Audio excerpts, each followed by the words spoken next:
Morning, everybody. Welcome to Escape to Nature, and thank you so much for joining us. And welcome to the beautiful, lively Ukukuyo in Namibia. It is I, Lisa, the waterhole naturalist, and very excited to be back with all of you for Escape to Nature. I know it's going to be a wonderful day. I myself am well rested. I had a very, very therapeutic holiday in the Sabi Sand and got to see a lot of animals. And I'm very excited to share all of my experiences with you today. But remember, this is a live and interactive experience. So please, please do get in touch with us. Ask me any questions, and of course, all of our other wonderful naturalists as well. We would love to hear from you.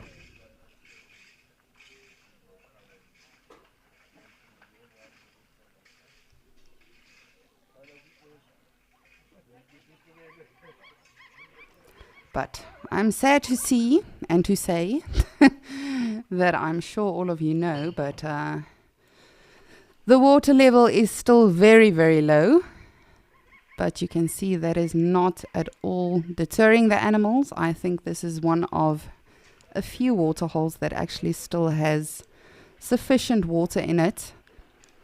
And hopefully one of these days the conservation management will actually fill it up a little bit more for the animals, to help them, the zebras, the springbok, the wildebeest, all of the wonderful creatures that we get to see here. But remember, if you are watching on the app or on the website, you can just register, and that way you can send us through your questions and your comments and suggestions. Otherwise, if you do follow us on YouTube, remember to subscribe as well. And then we can let you know of any other creatures and videos and highlights that you can keep an eye out.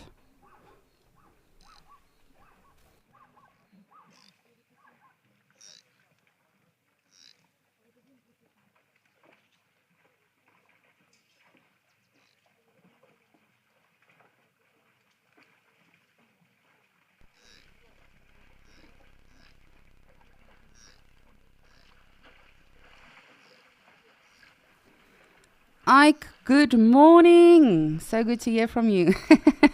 It's good to be back. Thank you so much. I really have missed you all. And of course, I had a wonderful time in Djuma. And as I say, furthermore, the Sabi Sand, I got to visit my aunt, who's got her very own house in Sabi Sand. So it was literally... oh, it was amazing. We would literally sit and have dinner, and the hyena just walks past us on the lawn and hear the leopards and elephants. It really was so amazing.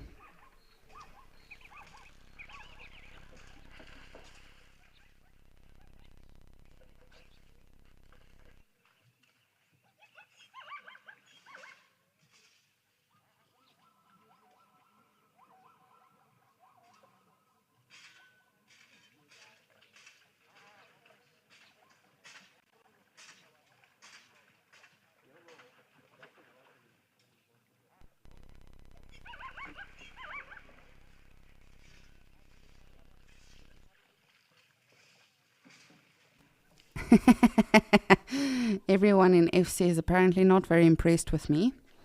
Why did I get to go on safari with a wonderful Tess?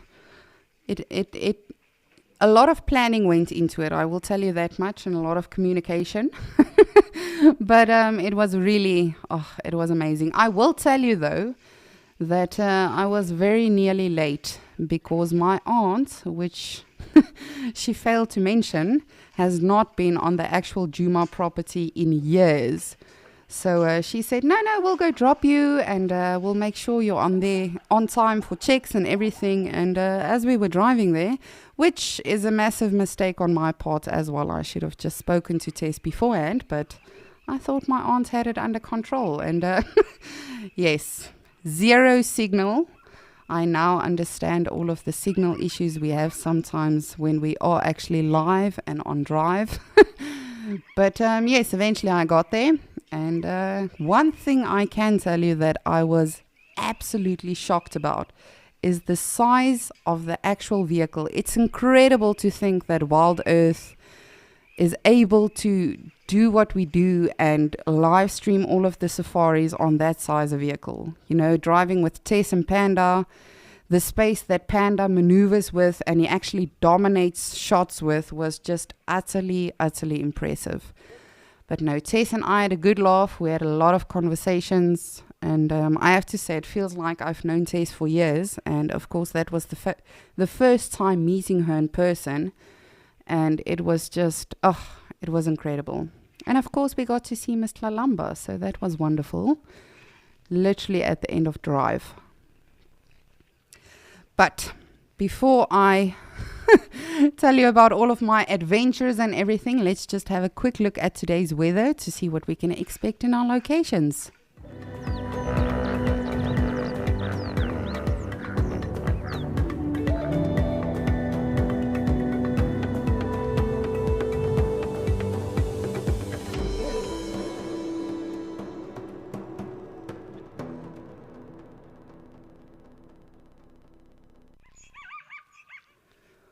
Ooh, Amakala is a scorcher today.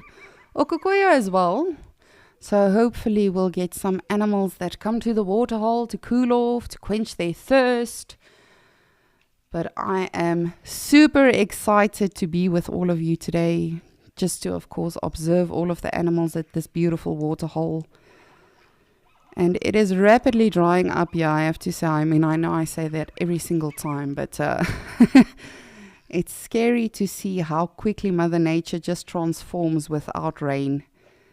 Of course, in Djuma and in the Sabi Sand, it is lush. It is so, so green. We most probably drove past 10 leopards in my time there. But before I tell you about all of that, I'm going to send you over to Andrew so he can say good morning. Oh, my apologies. I'm going to send you over to Lauren to say good morning.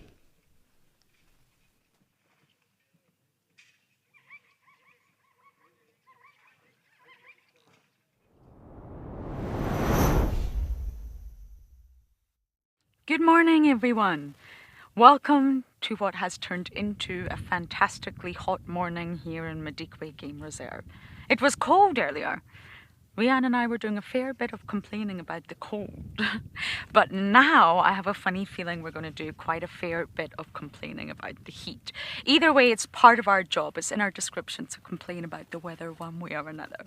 Good morning, my name is Lauren. I have Rianne on camera and we've just stopped because there was a lovely herd of zebra. Now, most of them have disappeared, but we have got two youngsters just right on the road here, Rianne. You just take a look. You got a tiny little foal who looks like it's just woken up, not quite sure what to do. But I'm very much looking forward to today's escape to nature, and I want to know what you want to talk about.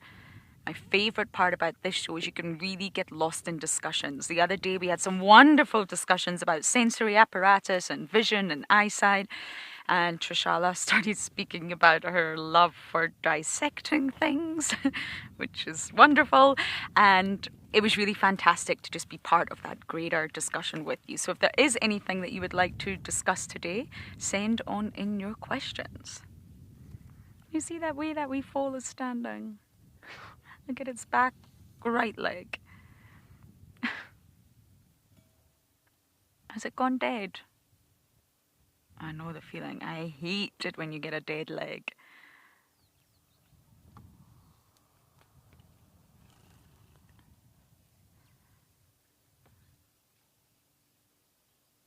It was just sleeping for a very long time, so I think it's just sort of slowly getting back on its feet again.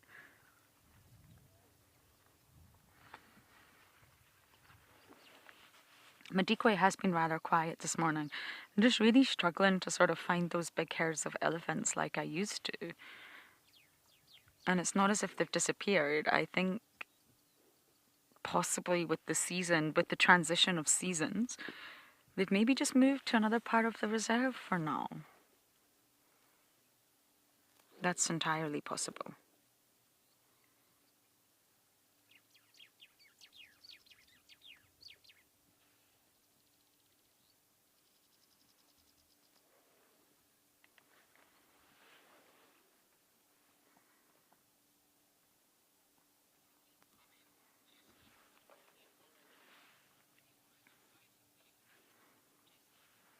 Jessie, good morning to you too, wherever you are in the world. And you are ready, so am I. But gauging by the temperature right now, I think water hose and shade might be the answer. We did have the Mahiwa male lion this morning. However, I have a funny feeling he will be very flat right now. And we did have a cheetah, but sadly she danced off into the thicket and we didn't follow. So we've been lucky, and I just hope that the luck continues. At least we're not at that smelly carcass.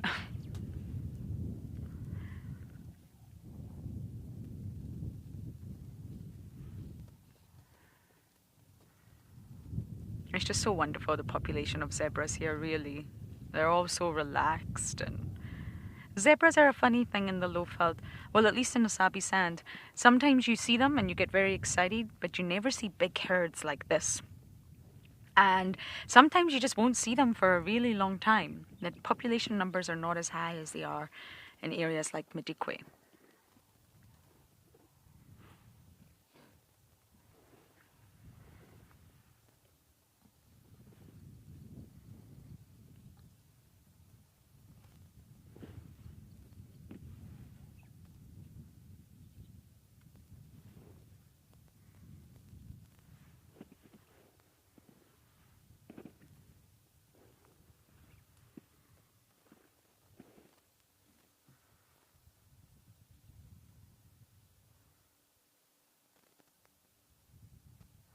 I wonder if we could just reposition a little bit. They are starting to disappear.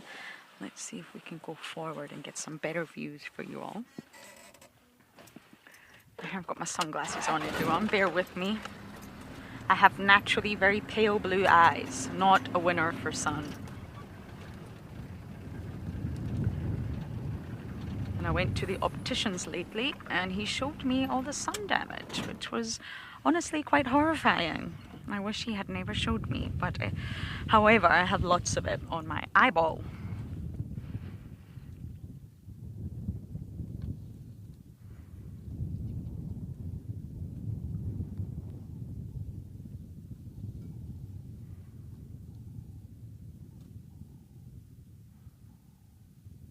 Look at their remarkable detail.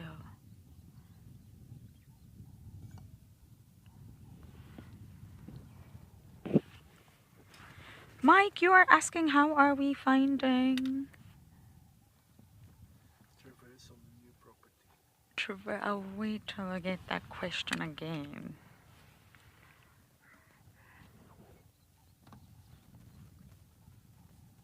Look at you, beautiful.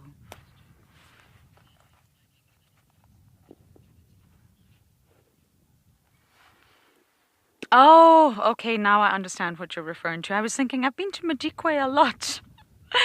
Mike, you're referring to where we are living. We are living on Makanyani Concession, which is very much part of Madikwe Game Reserve. It's just a private concession that hasn't opened up to the rest of the reserve, which means that if you are here at Madikwe and you don't stay at Makanyani, you can drive it.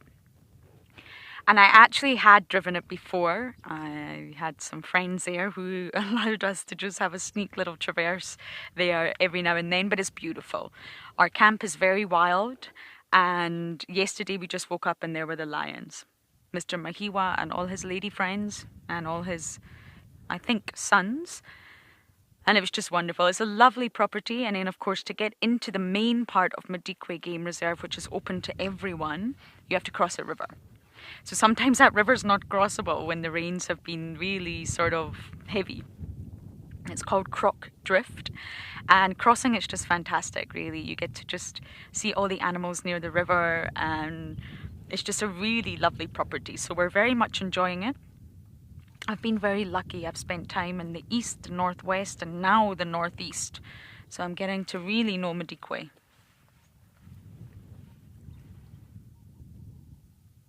And they do think there's a lioness with cubs on Makanyani. And they do think the wild dogs are potentially looking to den there, which I think is a wise idea, really. Although there are lions there, they come and go. In terms of predator population numbers, it's definitely a lot lower on Makanyani than it is over in the main game reserve.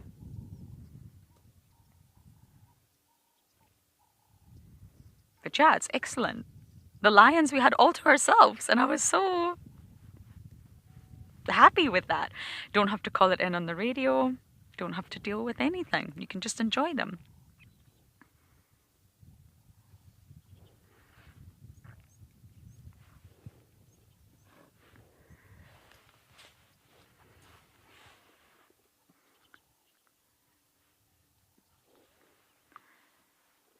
The animals, when they're just seeking shade like that, look how still they're staying. It's just lovely.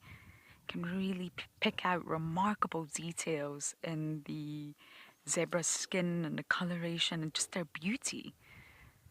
I think we'll just sit for a moment or two and let you enjoy that.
Sometimes it's nice to just appreciate the detail. We don't always do that. They're just such exquisite animals.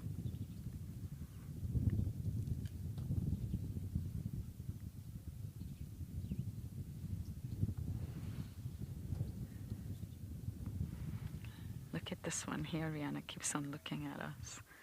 Look at the exquisite detail on the face.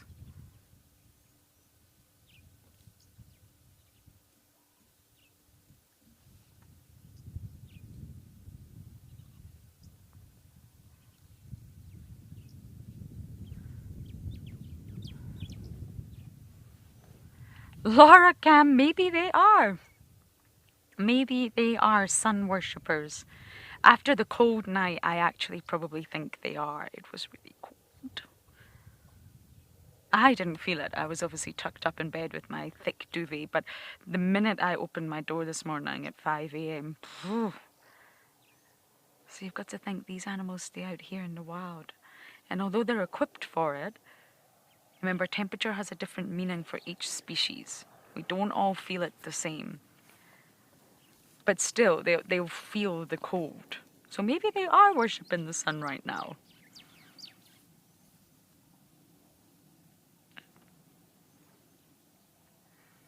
And having a head scratch.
Madeline.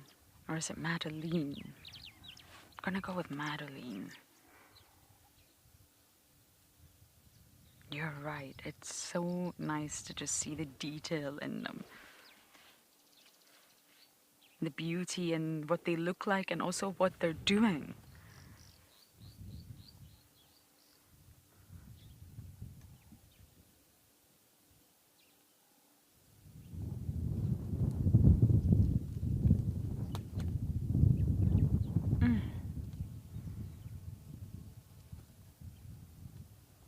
It's surreal, the beauty. And if you think about it, black and white are not even really classified as colors. But again, we're only perceiving these shades due to the way that our brain perceives the wavelengths of light. When you actually go deep into what color is, it starts to get very mind-boggling.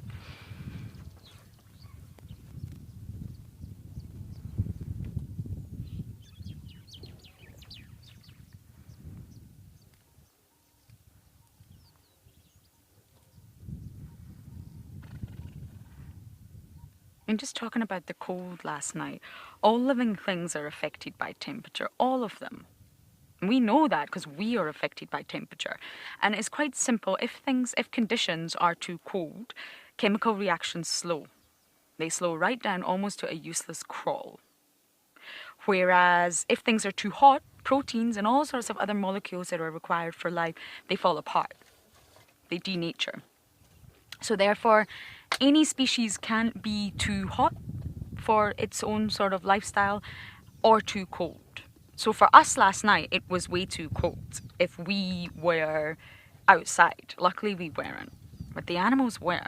And that makes us think, oh, we feel so sorry for them. And yes, we do. But also, you've got to remember, every species will live in their own Goldilocks zone, they call it, which is a perfect temperature zone where it's just right for them. Not all species respond to temperatures the same. And why that is because animals use a completely different variety of temperature sensors. So the most thoroughly studied, and the one that I know about the most, is a group of proteins called TRP channels. And we all have them. All organisms have them. They're found sort of throughout the body, and they're on the surface of sensory neurons. So our sensory apparatus also senses temperature. But not all organisms have the same amount or the same type of these proteins, and that's why they can sense temperature differently.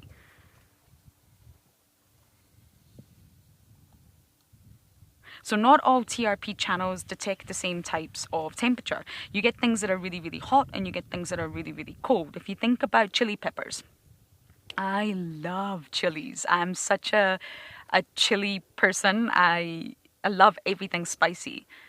And I remember when I went to Maldives, they all make it very mild. And I would say, I asked you for spicy. And they're like, sorry, ma'am, I didn't think you could handle it. I'm like, well, I can, so make it spicy. Love chili. And that is a reaction with the TRP channel known as TRPV1.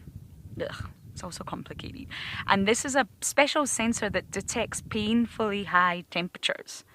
It doesn't deal with the cold. It deals with the temperatures that will sort of arise from elements like chili peppers. And then if you think of mint, the complete opposite, mint cools.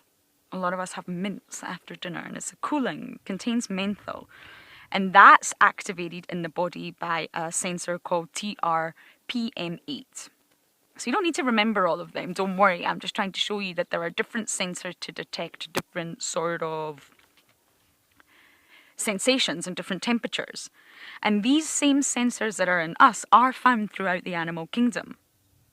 But each species has their own version. Now, they've got their own edited version of these sensors. And they're all calibrated to the animal's body. If you think of all the different shapes and sizes in the animal kingdom. And also the lifestyle. So zebras are going to have similar sensors to us, but they're going to be adapted to a zebra's lifestyle, which lives a completely different lifestyle from us. And then if you think of warm-blooded animals versus cold-blooded animals, they're also going to detect heat differently because they live a completely different way of life. Warm-blooded animals produce their own heat. So most warm-blooded animals, let's take that TRPM8, which is the mint detecting one I just told you about. Let's take that cold sensor. Now, a lot of warm-blooded animals will be alerted if their body temperature starts dipping below a comfortable range, and it's the TRPM8 that will be activated. Now, in a rat, this sort of cutoff point is at about 24 degrees Celsius. Sorry, I don't use Fahrenheit. I apologize for that. Think it could be around 75 degrees Fahrenheit, but again, apologies if I'm wrong.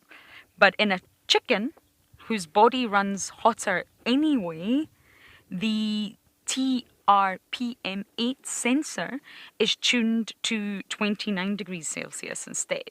So it's the same sensor, but in a rat, it's tuned to a different temperature range than a chicken. I hope that makes sense. So fundamentally, the apparatus, the equipment, the mechanism is the same in most species. Even us, we have that sensor. But it's not the same for us, humans, a rat, and a chicken. We're all got different shapes, different sizes, and completely different lifestyles. And then, if you want to throw an extra spice into the mix, literally, think of cold-blooded animals. They rely on their environment for warmth. So their body temperature fluctuates over a completely different range of temperatures.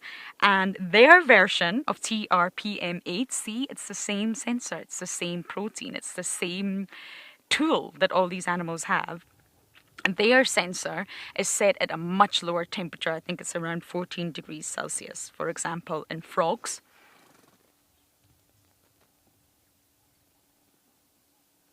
But the one thing that comes that is confusing for all is fish.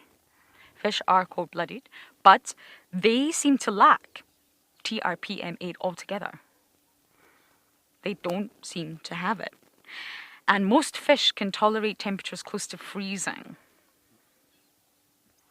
which is, it's pretty mind-boggling if you think about it. So they do feel pain. Fish do feel pain, 100%. Don't ever think that they don't. But it also seems that they are not aware, or they cannot feel what it's like to be agonizingly cold. They don't lack this sensor. This sensor is not alerted. The sensor does not react at any sort of cutoff point. We went through frogs, we went through chickens and rats. But fish, they don't have it. So they're not alerted. And even if you think about humans, actually, we have great variation within us. Sometimes I'll be like, oh, I'm so cold. And Davy will say, what are you talking about? It's not that cold, it's hot. And you will argue with people because we feel temperature differently. And that's because we will have slight variations in our temperature sensors due to genetics. So I went really deep with that conversation, but my point was that zebras won't feel the cold in the way that we do. So when we say, oh, poor animals outside at night, well, just remember they have different sensors equipped for different lifestyles.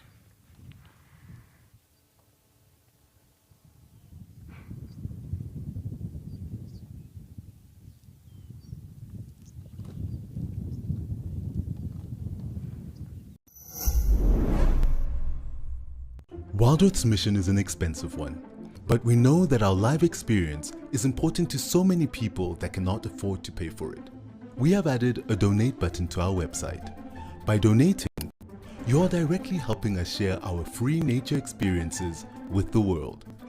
We want Wild Earth to reach children, budding conservationists, and the less fortunate. A little money goes a long way. You can make a difference to someone today.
is getting very, very hot. I am burning up in this position.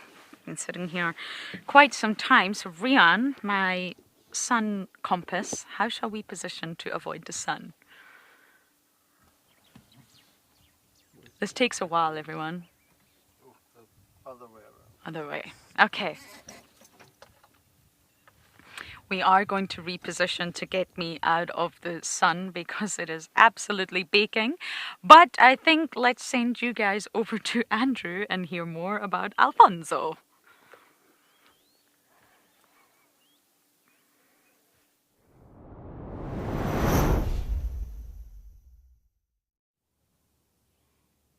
Hello, good morning, and a very nice warm welcome from Amakhala Game Reserve. I hope everybody is doing well today and ready to learn lots about some of the smaller things of the bush.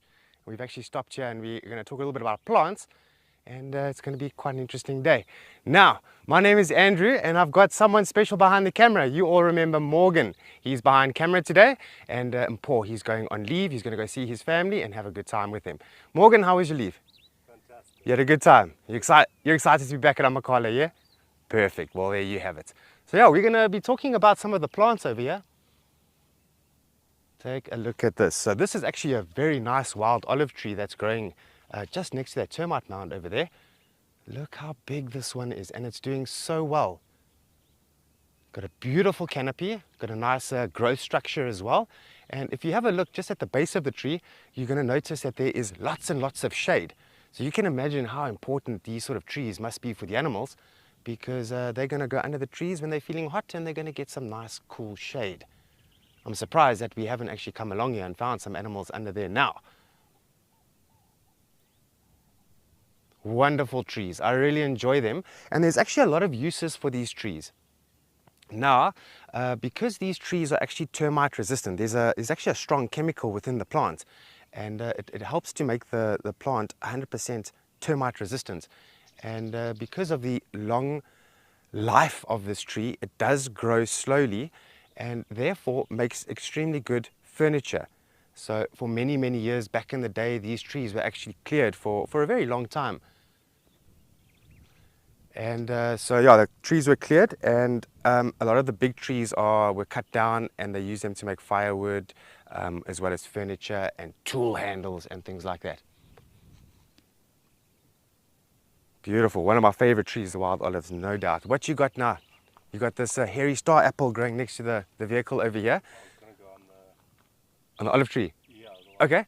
Yeah, let's do it. Here's a young olive tree that's growing just on the side here.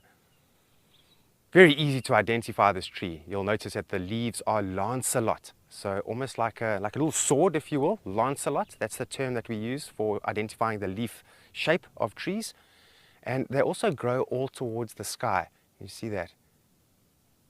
Beautiful plants. Now, certain times of the year, they actually grow these black berries. And for many years back in the day, they used to make ink for writing from these trees. They are lovely. So now they're actually protected nowadays. You can't just randomly go into the bush and cut trees like they once could back in the day.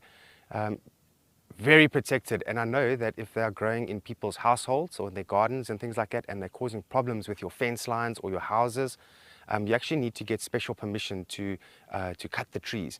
And if you cut them without the permission, and the conservation or parks board, so to speak, finds out, I believe there are some hefty fines that can be placed upon you. I agree with this very much, because we've got to think about the trees, that a lot of them do take very long time to grow. And when you do cut these trees down, how long does it take to replace those trees? Hundreds and hundreds of years.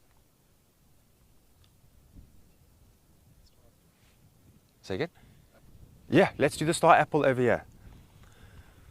Okay, I'm just going to walk a little bit to the tree over here. I just want to grab a fruit for you. I want you to notice, I'm not going to pluck the fruit off because I'm not going to eat it or anything. Over here. Tatum. Awesome. Thanks, Tatum. That is so kind of you to send that message to us in that comment. And Morgan says thank you very much as well. He says it's good to be back with all of you. So we are excited. And like I mentioned the other day, we are going to be expelling lots of good energy during the drive. And therefore, I have no doubt that we're going to find some nice things. I'm not sure if you heard that bird calling now. It's chut, chut, chut, chut. It was a southern boo-boo making that sound. One of my favorite sounds that they make. You see the fruit over here? Is this the one that you're on, Morgan? Yeah. All right. There's the fruit. Must have lifted up. No. Leave it. Yeah. Now this is called the hairy star apple. And often if you drive with us, on the reserve, or if you on the reserve and you do see these plants, you will notice that a lot of them still bear fruits. And we use it as an indicator that why aren't the animals eating it? And makes a good indicator of poison. So if animals aren't utilizing, then I don't think you should utilize it either. But what is interesting is that most of the fleshy part of this fruit is very edible. But the thing is, there is seeds in the middle of the plant that are surrounded by this mucus layer that is actually quite poisonous and can cause quite violent stomach cramps and vomiting and things like that. So you don't really want to consume these plants. Very pretty plant though. They're normally growing quite well on the sides of the roads. This is a fairly youngish one. They do get a lot bigger than this. Okay, let's see if I can grab you an example here. Oh, this one is not really doing well. It's rotten. There's a small one to the left of those three. This one? Okay. Let's not pluck it off. I just want to remove that little piece there. I don't know if you can actually see this now. I'm just going to remove these leaves. Let's just leave the fruit on the plant. But there we have an apex where you see that dot. That is the apex of the fruit. But then you get these beautiful faint star-like lines on it. And if I feel it now with my finger, it's actually very velvety and therefore called the hairy star apple. Very interesting little plant. Nice one. Let's gently put that back over there. Cool. Hairy star apple. We've covered a little bit about the wild olive tree. Morgan, should we have a look at that termite mound that over there?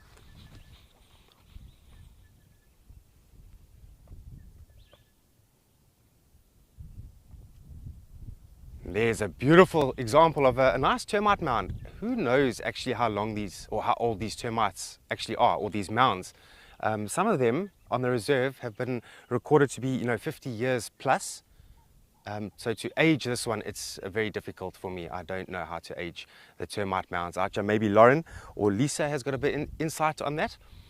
But if we have a look at this mound, it doesn't look like it's 100% active. It doesn't look like that mound is doing very well. And the reason is, remember, it's a lot of maintenance needs to be done on these termite mounds. And on hot days like today, you will find that the termites will want to moderate the temperature inside the mound, and they actually open up these little windows to allow the heat to escape. But then they need to close those windows as well. I'm familiar with this very termite mound, so I have seen it a lot of times, and there's been absolutely no maintenance done on this termite mound. So it seems like this mound isn't doing very well, if it's active at all.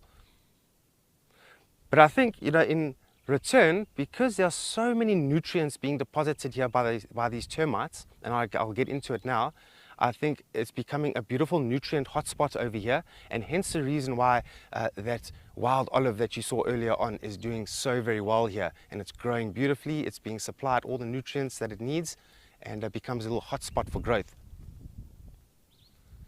Now often when we think of termites, we think, oh no, our houses, our furniture, our wooden decks are going to get attacked. But this specific termite doesn't do that. This is a harvester termite. And what they do is, the snouted harvester termite comes out when conditions are right. So when it's overcast weather or at night time, they'll walk around this entire area over here and they pick up all the dead organic matter, mainly grass, except for in the drought periods. Then they start to really pick up all types of corky vegetation. And they will carry it inside the mound, and they take it into a special area called a gallery. That's the name, a gallery. That's the fungus garden.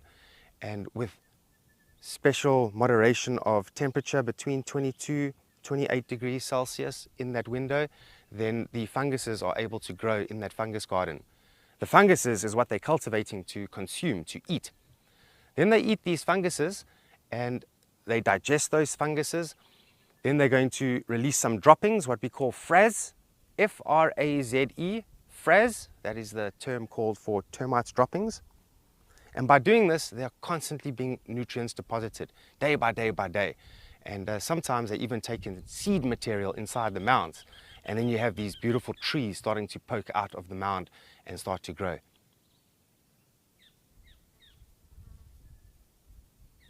Listen to that bird calling.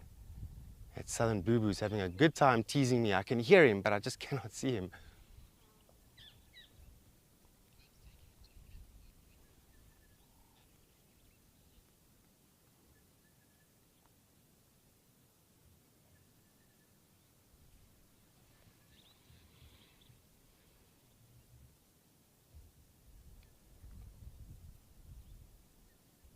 Now you must try and imagine that if there are so many termites in a game reserve or in an environment, they are going to definitely have an enemy. And so aardvark is their most prolific enemy. And aardvarks will walk around at night time and actually target these termite mounds. And they dig these great big holes inside them. It's actually really incredible if you get a chance to watch the aardvark digging these holes, because they really do rip out the termite mounds and create a beautiful little tunnel. Now you've got to try and imagine how important an aardvark must be in the environment, because they do encourage other animals to use those den sites. To get underground is a very clever idea if you're a denning animal, because out here in the Eastern Cape it can get very hot. Today we are facing 37 degrees Celsius, so you can imagine to get inside a little mound, get underneath the ground, you're going to be a few degrees cooler. And then also in the winter when it's very cold, if an animal is denning and they get inside that mound, then it's going to be just that few degrees warmer. So it's ideal for raising little pups or whatever the case may be. And I just love that about aardvark. Aardvark in the environment really does provide a niche for other animals, that they give them homes to live in. So now these termites, they need to think carefully how they're going to construct this mound, because the aardvark comes along and sometimes destroys it. And the way that they do it is actually to make this mound very hard, like concrete. So a mixture of dung, mud, grass and urine is mixed all together, and also the exoskeletons of previously passed away termites. That is all mixed together to make a nice cement, and then they pack it on the mound, and then it dries in the sun and it becomes incredibly hard. That's going to, provide a few challenges for the aardvark, because the mound is going to be incredibly tough, and very strong aardvarks with very nice sharp claws, they're going to be able to actually break in there and dig a hole.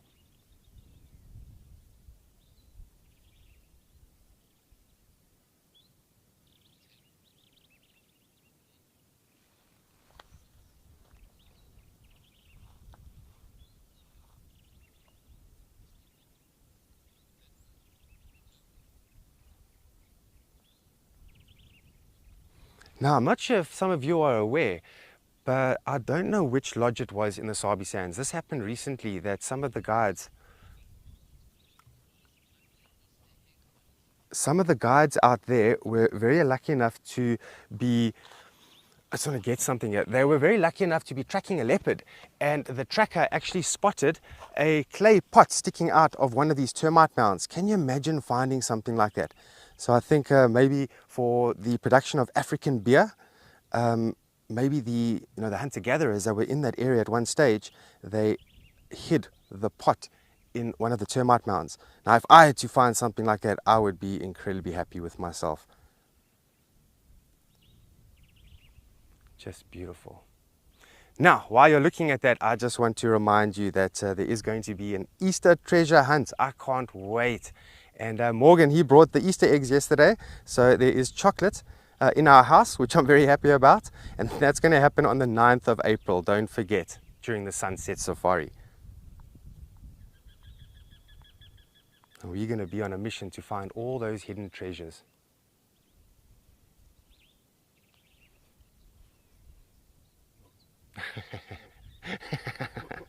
I think come Easter time, there might be just empty wrappers left behind. Morgan played a prank on me the other day. He said, I got some Easter eggs. And I was like, great, sugar. And he said, no, they're the vegan type, so it's not real chocolate. And I was like, oh no, come on. But then he told me he's just kidding. So back to the excited. Yeah, it was only this morning, so you kept it going for a while.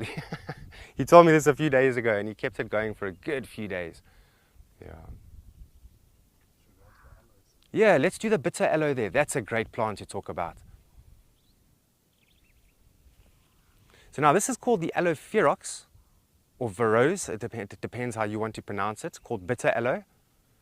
Very medicinal plants, and as we know, aloes are incredibly good for the medicinal side of things. I know aloe vera is one of the most medicinal plants on the planet, but the Aloe ferox is also very good. Now, I'm not sure if some of you know, but a good few months ago, myself and Morgan driving around, the next thing I felt a throbbing pain in my arm, and I got stung by a bee. And this is by far the worst bee sting I'd ever faced in my life. Morgan was very worried about me.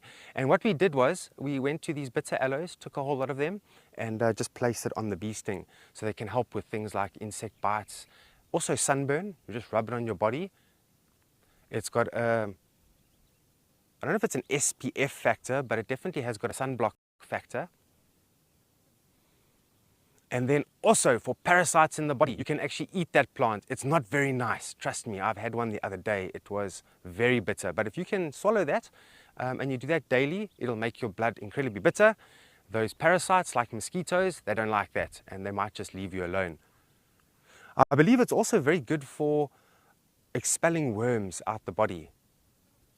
And there's actually a case, a good 100 years ago, someone wanted to put this theory to the test, and he suspected he had a tapeworm in his body.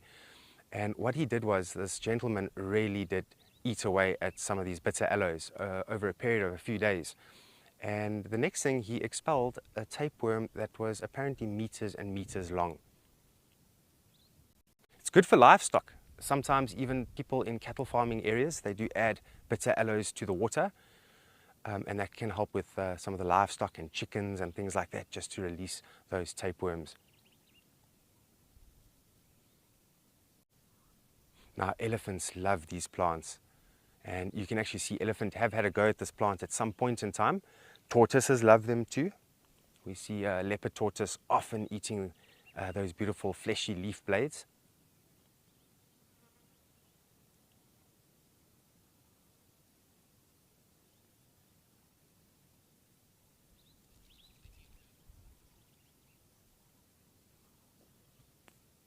So yeah, just a little bit of information about the plants out here. There's a lot to learn here in Amakhala, lots of botany. But in the meantime, let's go over to Lisa in Ukukuyo and see what she's got.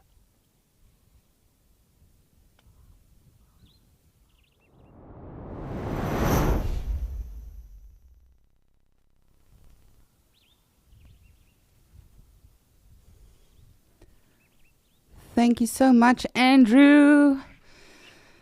It is happening here in Ukukuyo. As always, the zebras are sticking around, coming and going. Some of them quenching their thirst a little bit longer than the rest. But of course, that's what the animals do. You can't stay in one area for too long, which was very, very interesting to myself. I mean, we know this happens on a lot of the reserves. I know it happens on Madikwe as well. But specifically in the Sabi Sand, it was so interesting to see, as soon as it became darker and cooler, all of the impalas and zebras and the wildebeest, they will all sort of aggregate on the airstrip. And it's very interesting when you think about it. I mean, it's pretty much like this location as well. You would think that, you are very, very visible and very vulnerable when you are in such a massive open area. But that being said, it goes two ways, of course. If they are in open areas, so will the predators have to be. But sadly, no predators outside yet. You never know. Hopefully, we will still see some very soon. And I hope we get to see some elephants as well. I will be very honest with you. I've not kept updated with the highlights of the escaped natures. I do know that Trishala saw my reps on the Juma Dam cam. But I've been missing out a little bit. To be honest, I just wanted to switch off my phone for a couple of days and just become one with nature. So I'm not too sure what Alex and what all of our wonderful naturalists have seen on the on the Escape to Nature adventure in the past few days. But we are we are making memories of our own. Hopefully we'll get some elephants today. And interestingly enough, I did not see as many elephants as I almost want to say as all of my previous visits in the Sabi Sand. I think in total we probably saw maybe 12 elephants. We had a lot of individual sightings of just bulls. And finally, on our last sunset safari, we saw a big herd with, well, not a big herd, a herd, which was bigger than just the few individuals that we saw, but with a tiny baby. So luckily, I did get to see my baby Ellie.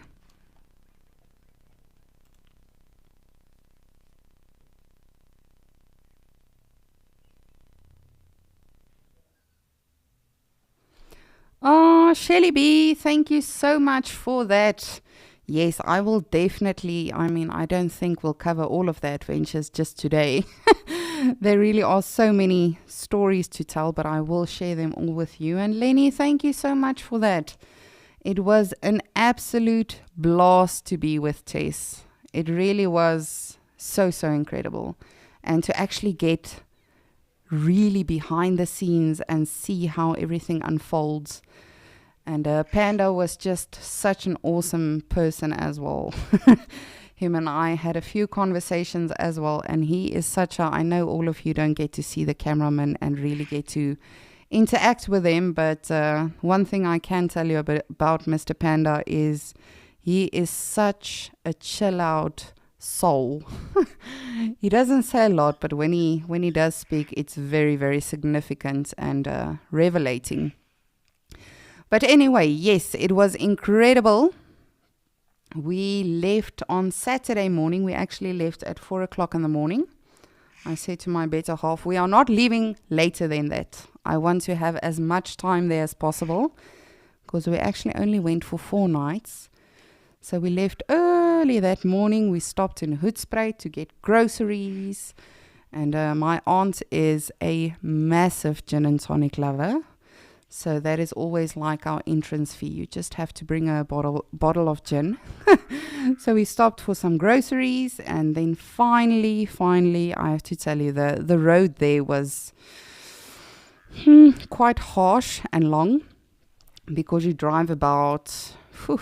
I would say you drive about 2 hours before you get to the actual Gowrie Gate.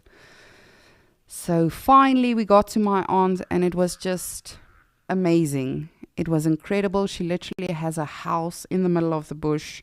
She's got no electric fencing around her house. She refuses. And so in the evenings we would literally sit and drink coffee on the porch, and we'd have a hyena bypassing us. You would hear a leopard calling because she's got a massive waterhole in front of her camp as well, or in front of her house. And it was just so incredible. We went on quite a few safaris, and unfortunately, we did not see any cats on safari with my aunt. Of course, I was very fortunate with Tess. We finally got Tlalamba by the end of Sunset Safari on Monday. And that too was incredible. I was just saying to Ray J that, even after the show ended, we followed Tlalamba for a good 15 minutes where I think she marked every bush in the Sabi Sand. But she just continued walking, and eventually she crossed over to the main road into the area where Djuma or where Wild Earth cannot traverse, unfortunately. But we spent a good 15-20 minutes with that cat, and she was so majestic. It really was incredible. But in terms of other cats on safari, we did not see any lions, sadly. We did hear them very far away. And as I say, we saw a few elephants, but I'm very happy to report that I also saw 3 southern ground hornbills on the airstrip, which was wonderful. And did a lot of birding. Of course, the woodlands kingfishers are still sticking around, the lilac-breasted rollers.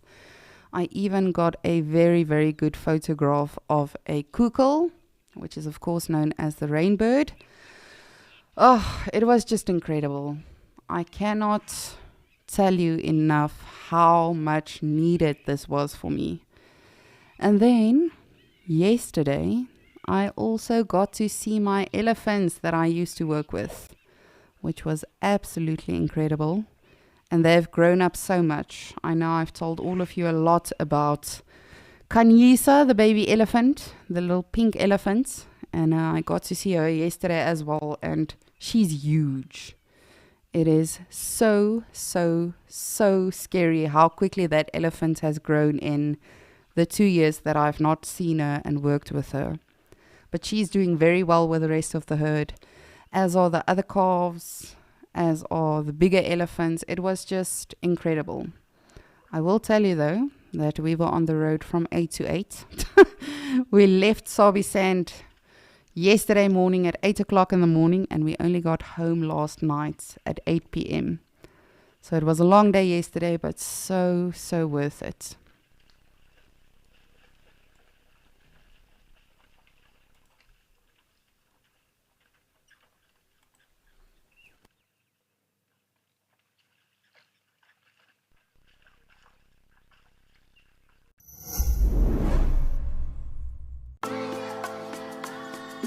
Thanks to our wonderful Wild Earth explorers, Wild Earth Kids is back. Your monthly subscriptions have allowed us to relaunch Wild Earth Schools on a weekly basis, every Wednesday for the first hour of the Sunset Safari. You guys bring a smile to my face every single day. Sign your class up for a special virtual field trip to Africa, because touching the lives of the future protectors of our Earth truly matters.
Starbuck, good morning. Good to hear from you as always.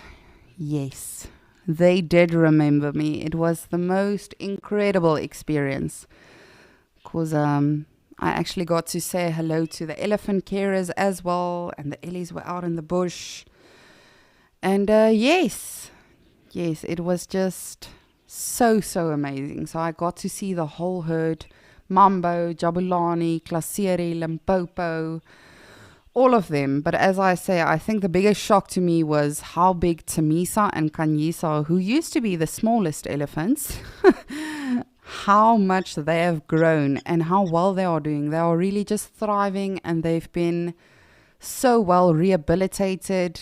I don't think I got to see one scar on Kanyisa's face. Of course, she's the baby elephant, that had that snare through her mouth when they initially rescued her, and she had these scars on her face and her ears. And she's just doing wonderful. She's still got the blue-grey eyes. She's still a pink little elephant. However, I will tell you, she is becoming a little bit darker, which is wonderful, because that way her skin is not as sensitive. I mean, in the olden days, we had to walk around with an umbrella over her body. But no, they are all doing so well. And it was just incredible. Absolutely incredible. So, of course, my better half was not on drive with me when I went out with Tess and Panda. So sadly, he did not get to see Tlalamba. So yesterday we were driving out, and it's not a lack of trying. I promise. We went on quite a few safaris with Peter, who is my aunt's, well, really he's her right hand. He does everything there at her house. And we went out with Peter. We really tried everywhere, listened to the radio, listened to the updates, but unfortunately with no avail. And yesterday, as we were leaving the house in Sobisand, we saw something on the road. And as we got closer, it was an impala. But it was literally like you think you see something and it's there. And it was literally just an impala. So we carried on.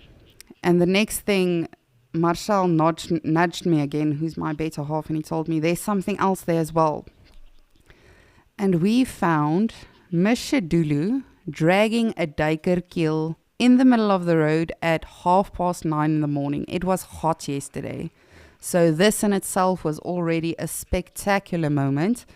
But of course, I was just thrilled for Marshall to finally have seen a leopard or cat of any kind, really.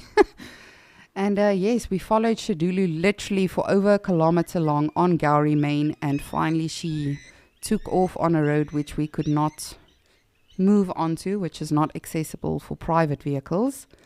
But the rangers carried on with the sighting, and they said, no, she's taking it to the den. Apparently, she's got one cub left. I speak under correction. This is what the rangers told me. But yes, it was just so phenomenal. And she was not fazed by the vehicle at all. Of course, we gave her a lot of space.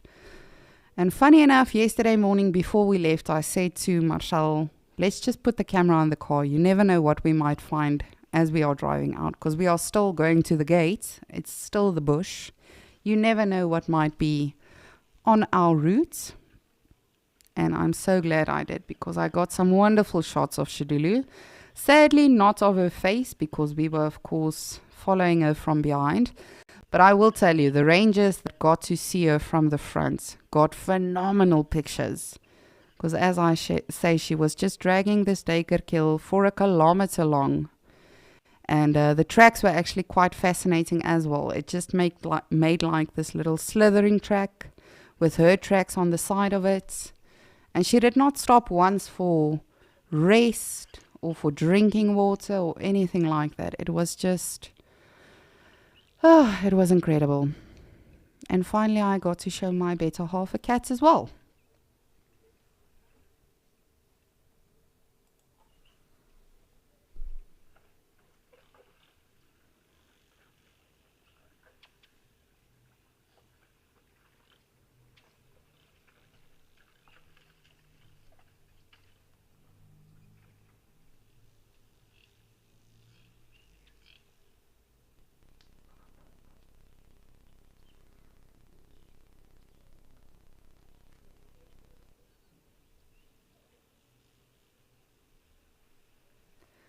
Ray J, you are saying I am so lucky to have seen Shedulu.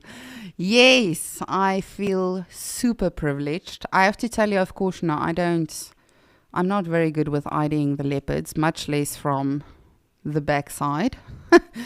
And yes, it was actually a blessing that one of the rangers did come on that road as well. Because, of course, I don't have a radio or anything, so I can't notify anyone. I did immediately, however, send Tess a location, a voice note to tell her, listen, there's a leopard here, and this is what's happening. But unfortunately, she was stuck at camp with the lightning.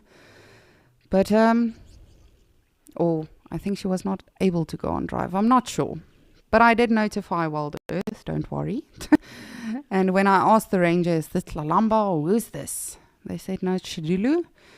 She's taking this kill to the den. She's only got one cub left.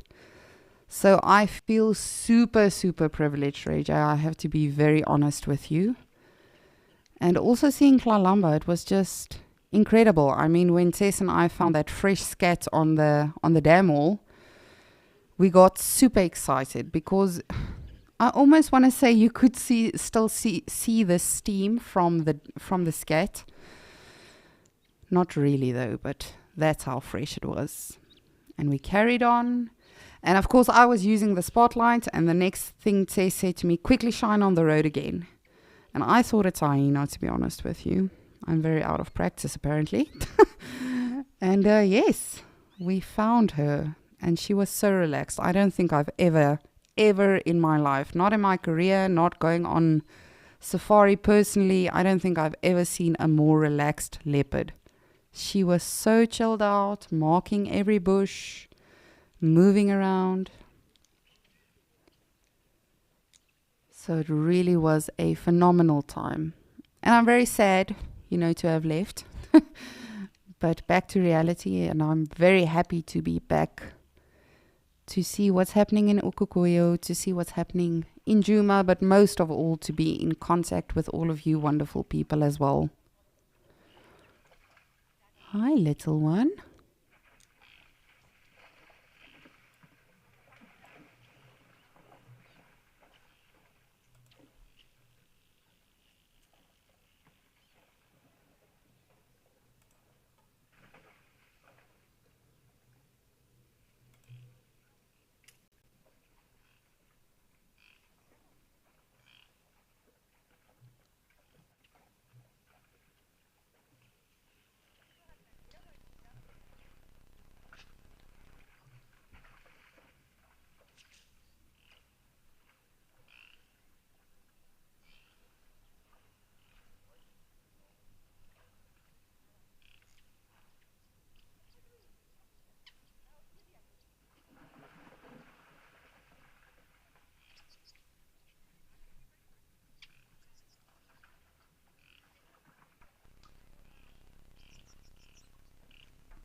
But remember, Wild Earth Sweet 16 is coming up, and we'll be having a birthday celebration on the 27th of April.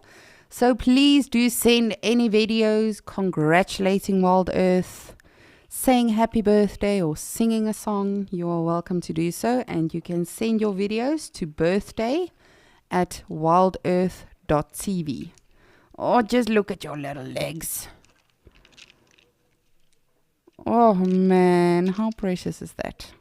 New life. But as I say, Wild Earth has been, well, not so new. We've been around for 16 years. Max, have you found out if we are going to be having cake? Hopefully we'll have some cake in FC.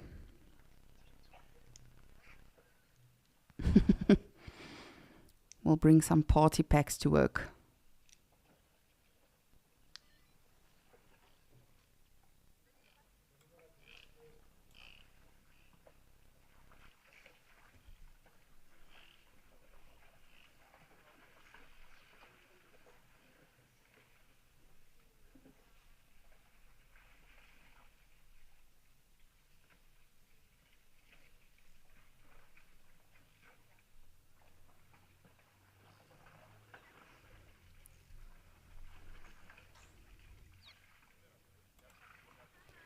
And I have to tell you that we only saw a few zebras. I have to say that as well. I think in total we saw probably 5 zebras. And that's the thing in the Sabi Sand, when you go to the Sabi Sand, you are more prone to actually see a leopard or a lion or a hyena or something like that, as opposed to seeing giraffes and zebras. I think Peter, our guide, thought that I was a proper tourist, because the one afternoon I spotted a giraffe, but it was very far away. Very, very, very far away. And I got so excited. I literally sounded like I've never seen a giraffe before in my life. But it was just incredible to see all of the animals, the zebras, the impalas. It's so special because at night the impalas literally they aggregate on my aunt's lawn. Because obviously they know they are safe there. And they'll all just sort of huddle down for the evening. And it was very interesting because there was a hyena, as I say, that bypassed us, but they did not alarm call or anything for the hyena. They probably know each other by now. But it's just amazing to think that anything can happen at any time. Leopards, lions. We had a hippo in camp quite a few times as well. Of course, enjoying all of the green grass, or the domestic grass, I should say. And it was just amazing to see all of these animals up close and personal. And I mean, I've been doing so since I was, I think, 4 years old. My aunt has literally lived there since then. And every time is like a new experience. Every time is different and just absolutely breathtaking.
Come on, elephants.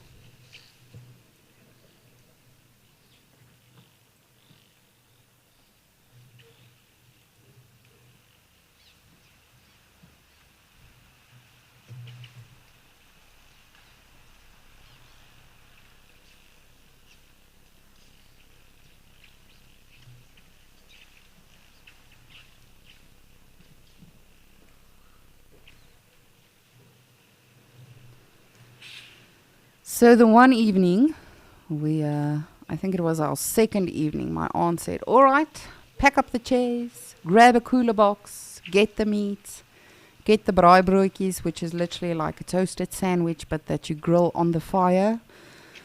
And we headed to the Mulwati riverbed, and we literally just put our chairs there, made a fire, and just sat under the stars and the moon. And I just confirmed with Shreyas as well, but Comet, the hyena, visited us quite a few times. Not on safari, on our braai safari, I guess. And literally lurking about the whole time. Eventually just laid down, watched us the whole time. And my aunt's grandkids were also with us. The one kitty is 5 and the one is 7, Leroux and Rousseau. And it was very interesting to see their reaction. I mean, they've also been going on safari since they were little, so they are so used to everything as well. But it was just incredible to see as well how excited these youngsters become when they see these things, and when they get to also experience this with the animals.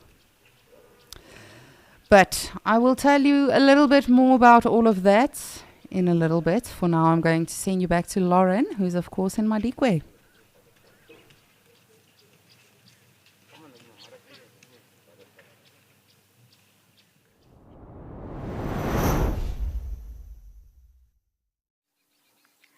We found a small little water point, and just moments ago it was dominated with zebra. And it's funny, it's now just wildebeest. It's just completely changed in a mere matter of seconds. But we've positioned nicely under a small shepherd's tree, so we're tucked away, and we just want to watch and see what comes by this small water hole.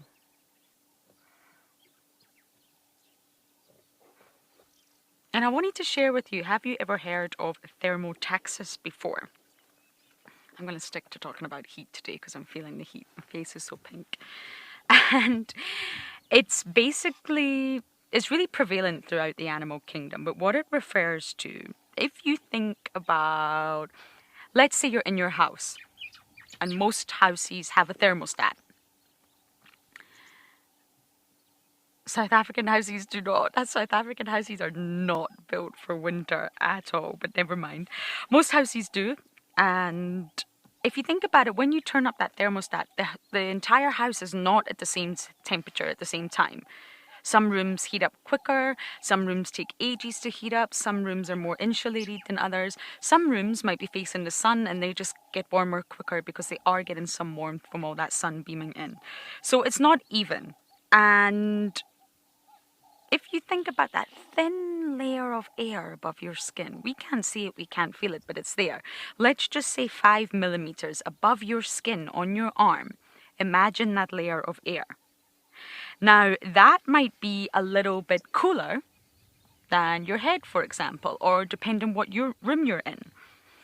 So if a fly was to land on your arm, that fly is going to experience different temperatures on its legs, because it's standing on your skin, than on its wings.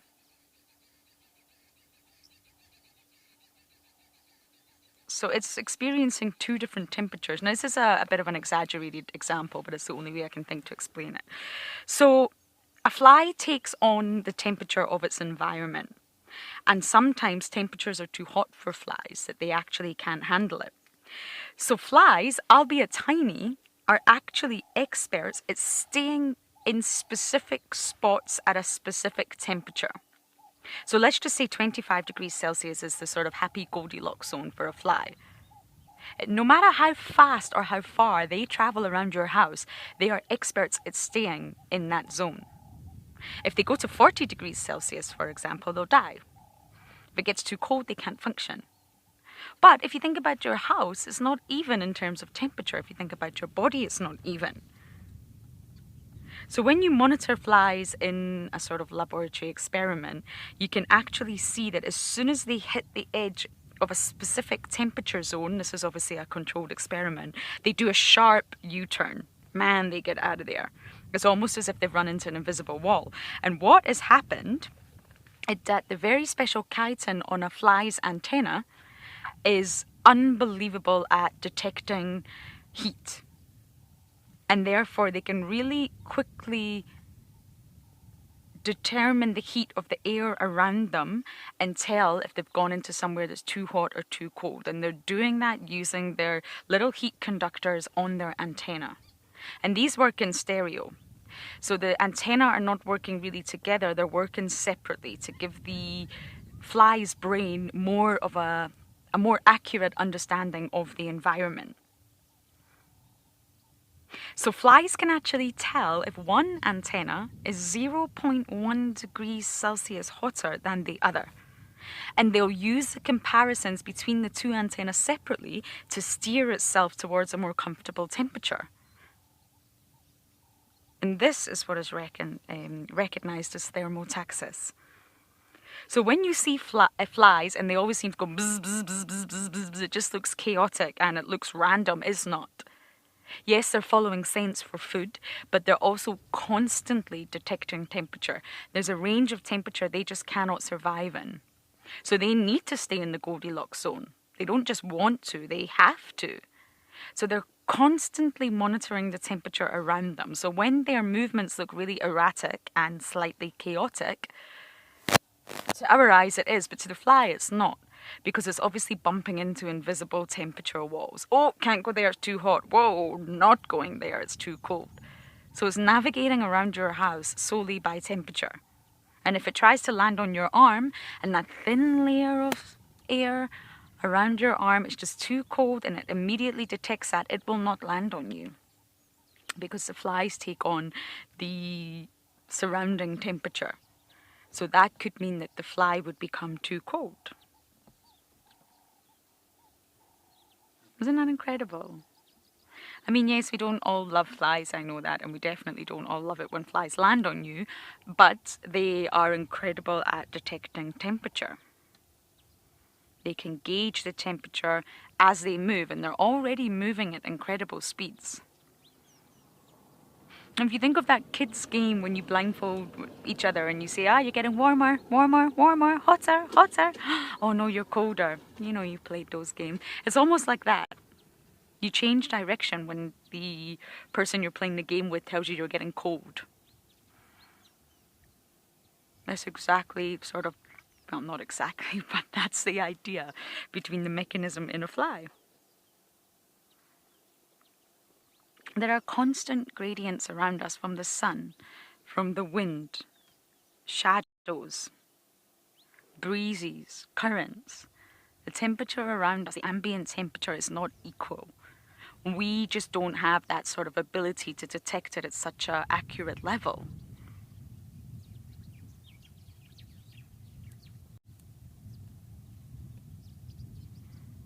It's amazing when you start to think about temperature. We only know how we experience temperature. Oh, that's too hot, that's too cold. But actually, all the living organisms around us experience it so differently.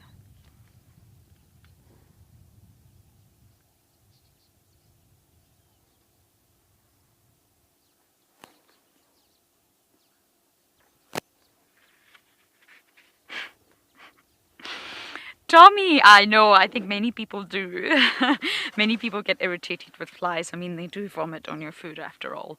But flies are actually very cool, and their sensory apparatus is very heightened. So they have got purpose. They are just constantly monitoring temperature. They are detecting the food. They do want your food. And they are attracted to certain smells, but they are constantly detecting temperature. And they're using their antenna.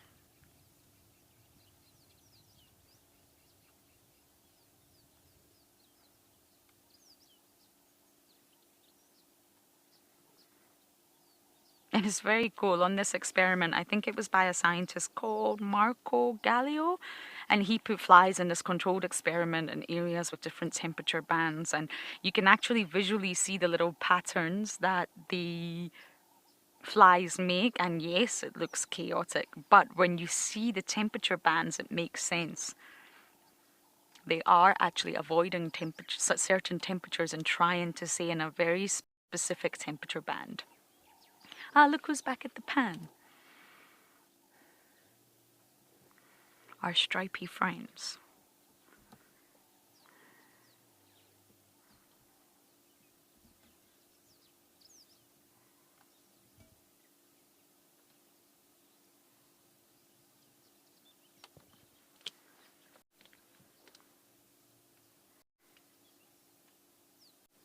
And I mean, have you ever heard of the fire-chasing beetles? It's crazy. I was reading about them.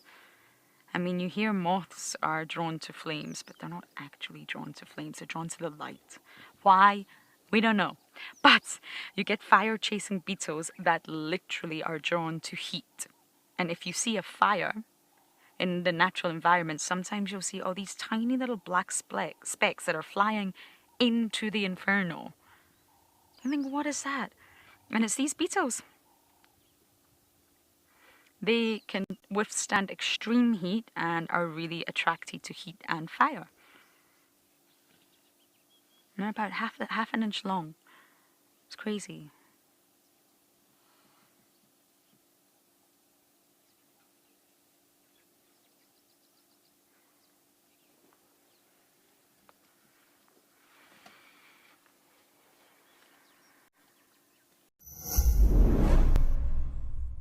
The Wild Show has aired.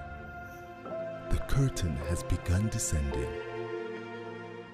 But wait, you didn't catch all the episodes live. We are proud to announce that all 24 episodes of The Wild Show are available on the app. Can we stop there, please? Because Watch out for The Wild Show Carousel, only on the app.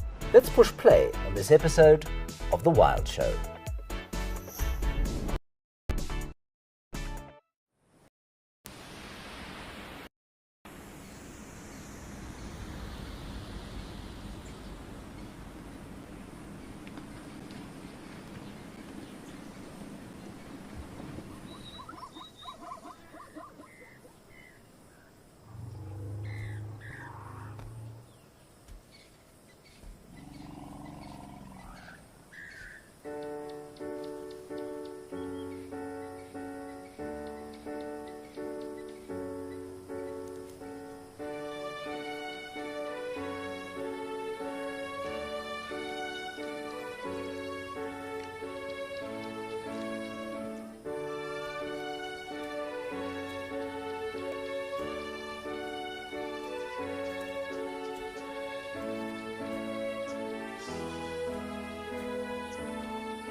I actually think this is quite a productive little area.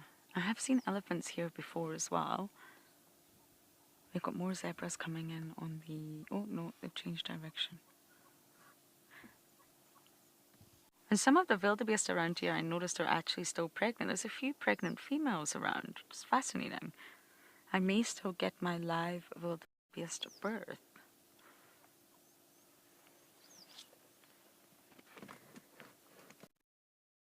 And for those of you who may just be jumping on board with us, a very warm welcome.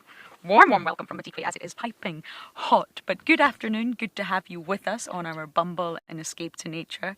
My name is Lauren, I do have Rianne on camera, and we are sitting in Madikwe Game Reserve. We found a little water hole that zebra and wildebeest just keep coming on by to have a little drink. And it's just so lovely to sit here in the shade, because it's far too hot for us to be out. But it's not just the Madikwe team. We also have Andrew over in Amakhala, who's been doing a little bit of a flower special, if you like, looking at star apple and wild olives. It's not just about the animals, it's also about the vegetation too. And we have been in Lisa, who I believe also has some zebra and wildebeest. Seems to be that kind of day. But Escape to Nature is a slow-paced bumble where we get to really dive into topics and let you guys escape to nature. Feel it, hear it, and see it. We'll do lots of silent moments and we'll dive deep into discussions. So please do talk to us. Send in your comments and your questions, whatever you may have for us. You just register on the app or the website and send them on in.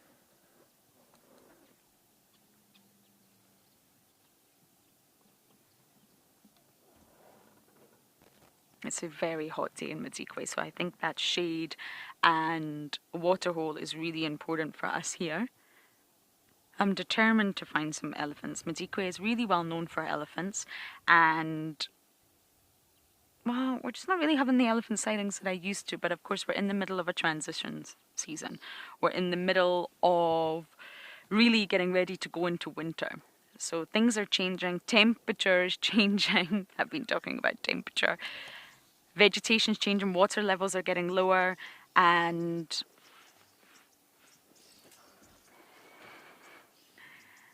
maybe the animals are just changing their movements as well.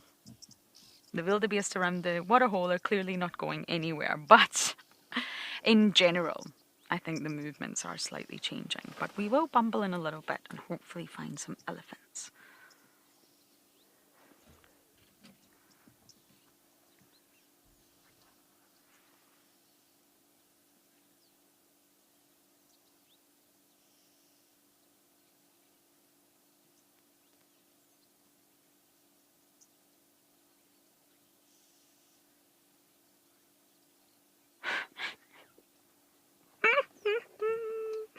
Lucky, yes I did. I'm so sorry. Have I just shocked you? Yes, they kind of do. So, people freak out when flies land on their food. And they often say, you don't know where this fly has been. Well, yeah, we don't. But that's not why you should be freaked out. Flies are actually very hygienic animals. So I don't think it shouldn't be your top worry. Flies want your food, but they don't have mouth parts, they don't have jaws, they don't have mandibles, or any other ways of sort of munching into the food. They have a proboscis, very similar to butterflies and moths, so they need to suck it up. It needs to be liquid. Now, how do you get a delicious piece of crunchy iceberg lettuce into liquid? It's challenging. What a fly does is regurgitate its stomach juices onto your crispy leaf of iceberg lettuce, and this immediately turns it into liquidy soup. And that is ideal, because then what the fly can do is use its proboscis and suck it right up. And it gets some of your iceberg lettuce. So really, when a fly lands on your food, it is wanting to share with you, and it's not, you don't know where that fly has been. That's really not your problem. Even if it has been sitting on a pile of poo, it's probably very, very clean by the time it lands on your food. But yes, it is regurgitating. So sorry, Lucky. Oh, yes, that's what they're doing. Doesn't sound so pleasant at all. But it needs to get it into liquid, otherwise it can't eat your delicious salad.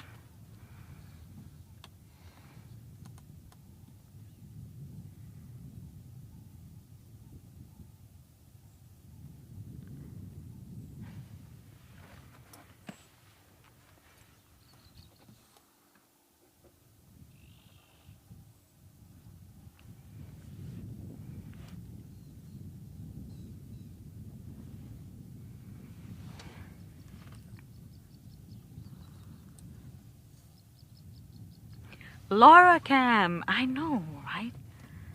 I have a wonderful book on insects. It's wonderful, and it really isn't a textbook, and it's more written like a novel, but with facts, and it just dives into the world of insects, into their drama, into their colorful lifestyles, into everything that just makes them awesome.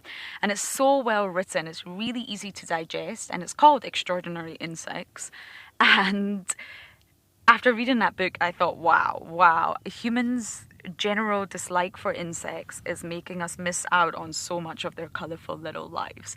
They are so cool. And yes, mosquitoes are definitely not winning any popularity contest, and probably neither are flies. But when you get into their little lives and actually how they navigate their little worlds, it's really fascinating. And flies are actually very, very cool. They've been used in so many experiments, from genetics to temperature control, and really they've given us a lot of sort of information. I mean, the first sort of study done on genetics and the X and Y in the animal kingdom, it was done on the fruit flies. It was a huge experiment, and it possibly resulted in some inaccuracies in the way that we look at the female role in the animal kingdom, but it still provided a lot of information, and it was the fruit flies. Because they multiply so quickly, and their genetic breakdown was really easy for humans to interpret. That's probably why. But either way, insects are very cool.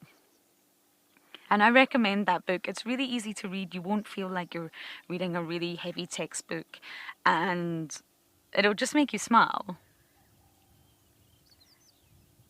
I can't remember the author. Normally I carry my books with me. Let me see if I can find it for you all. It's a Norwegian author.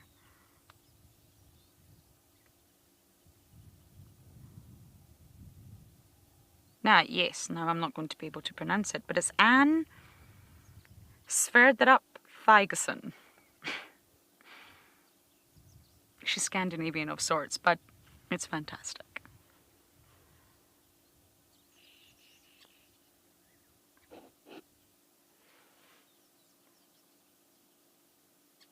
And if you think about a lot of insects, they don't even need males.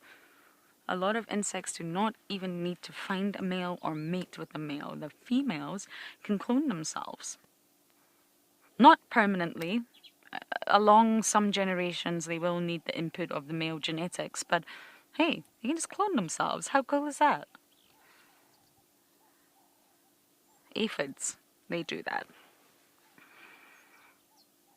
They don't need no man.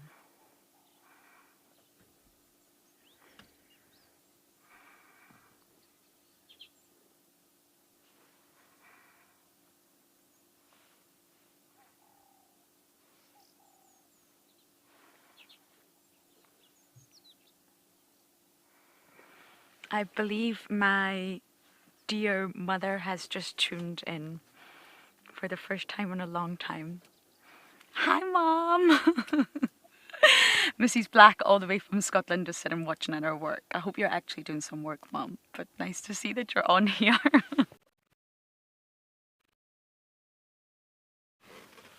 We talk about flies and reproduction. Yeah. Whilst looking at wildebeest. We will find elephants, I promise.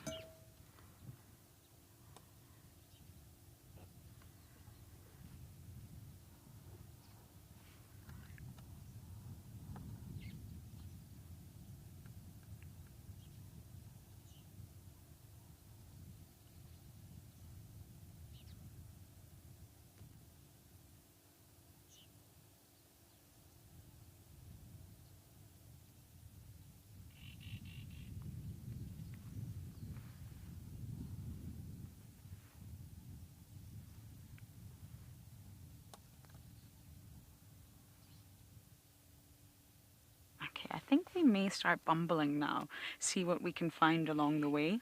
And as we bumble to find some elephants, we're going to let you bumble on over to Andrew.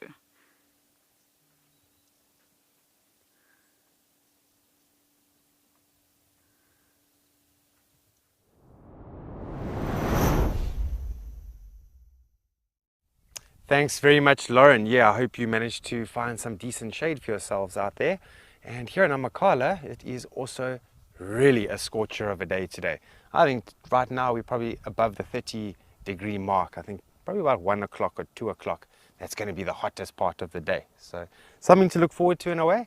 And yeah, it was going to be about 37, they said. Yeah, 37 degrees. Can you imagine? In well on the way to winter now, and we're already facing temperatures like that. But before you know it, it's going to get very cold out here, and so much so that some of the animals tend to hide off quite a bit, and definitely a lot more work ahead of us in the future for finding animals.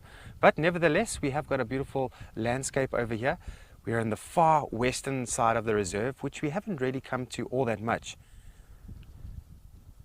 Sometimes nice big roaming herds of blesbok and black wildebeest can be found out here, plain zebra.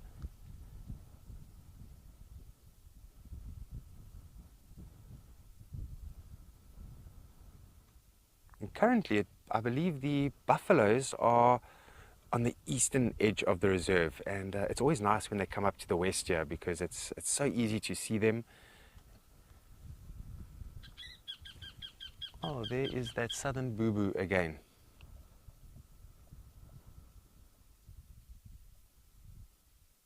So if you have a look all the way down, that is more or less west in direction. That is sort of the basin that you're seeing there. Right down there, it's part of the basin over there. And then all these elevated places where the land is, this is all vegetated sand dunes. So I remember I did that segment about 2 weeks ago with Mpho, and we spoke about the beach sand found on the game reserve and how old it was suspected to be, because this area very much being under the ocean at one point in time. But then, the ocean did recede, and it's going to leave a few things behind. One of it is going to be the dunes and the beach sand and the seashells. Now, this is remnants of those sand dunes that you're seeing now.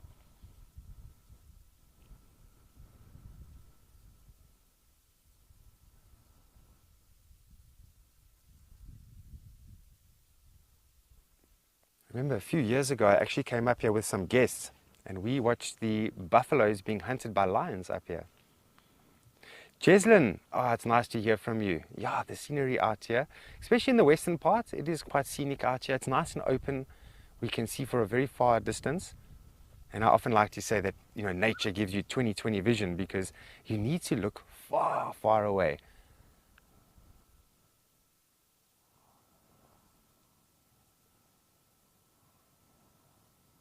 I was just mentioning a good few years ago, the Amakhala Pride actually came up into this area and they were chasing young buffalo. It was a spectacular sighting. They never caught one, but just to see buffaloes running and the dust that followed from behind was incredible.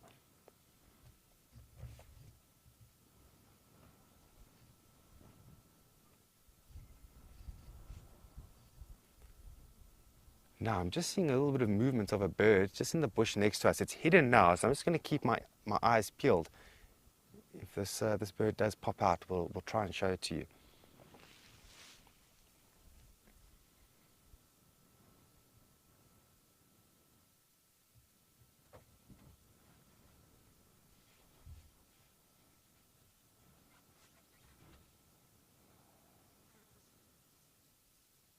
Every now and then we also see nice herds of eland up here. I think the biggest herd of eland that I saw here in Amakhala was probably around 40 in the herd, which is quite decent for a reserve like Amakhala. But I will never forget the biggest group of eland I ever saw in my entire life was actually in the Kalahari, and there were 100 plus eland. Can you imagine?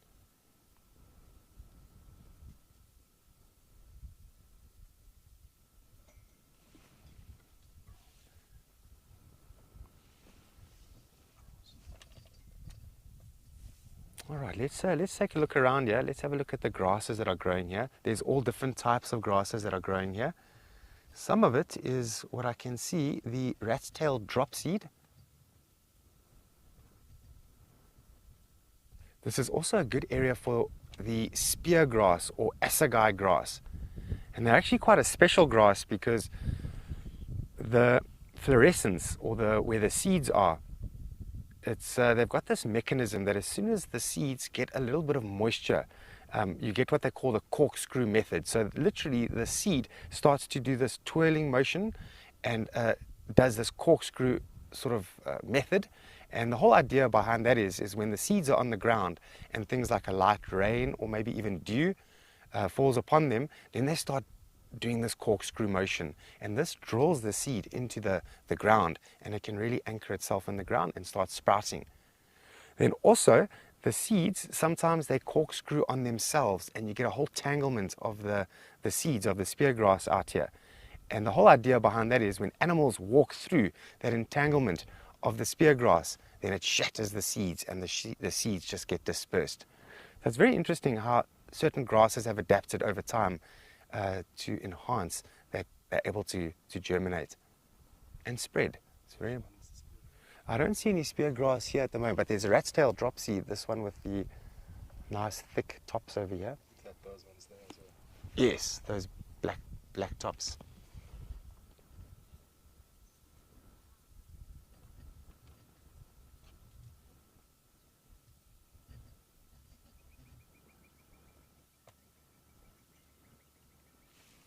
Okay, and there's a quite a nice example of one of the grasses that actually grow out here called the rat's tail dropseed. And it does similar to a rat's tail.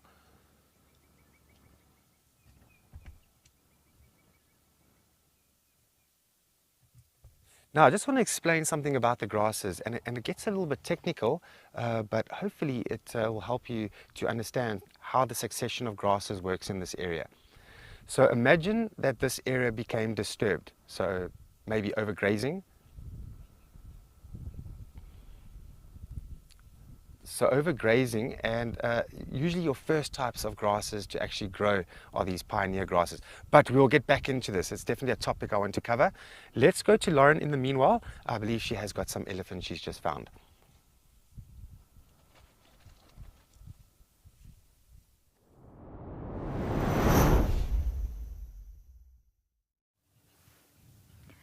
We got lucky. Look who we bumped into. A very handsome chap here, who's clearly been splashing and rolling and wallowing and covered in mud. I've been missing you guys. Where are you hanging out?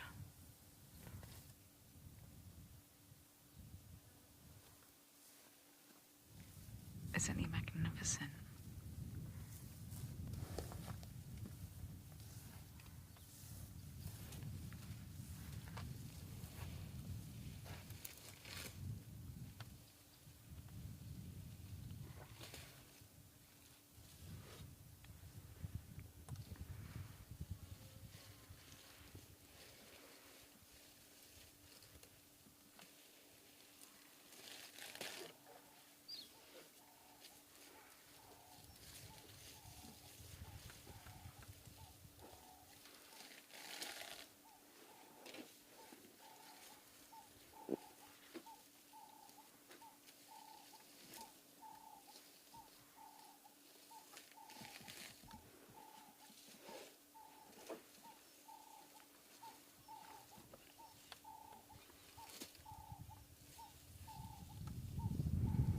The Thinking Man. Love that name. I hope you're doing a lot of thinking. But don't think too much. Humans have a tendency to overthink. Yes, 3 hurrahs for Lauren. Finally found what I was looking for. And if you just listen, you can hear him ripping up all the sort of plants and grass around her.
Too handsome.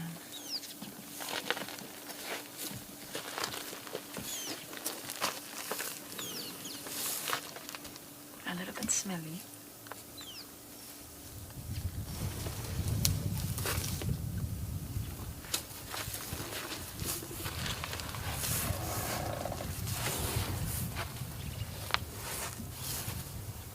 It's not the musk though, it's not the musk smell.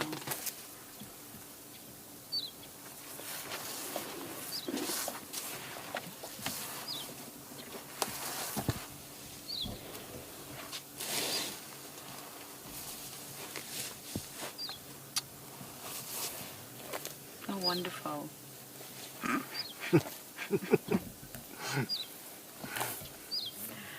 I'm not going to reposition, I'm afraid, because he is too close. But we do have a drongo, if you look up, Brian. Drongo just waiting for the perfect moment. Johnny, yes, you can hear him. Let's keep listening.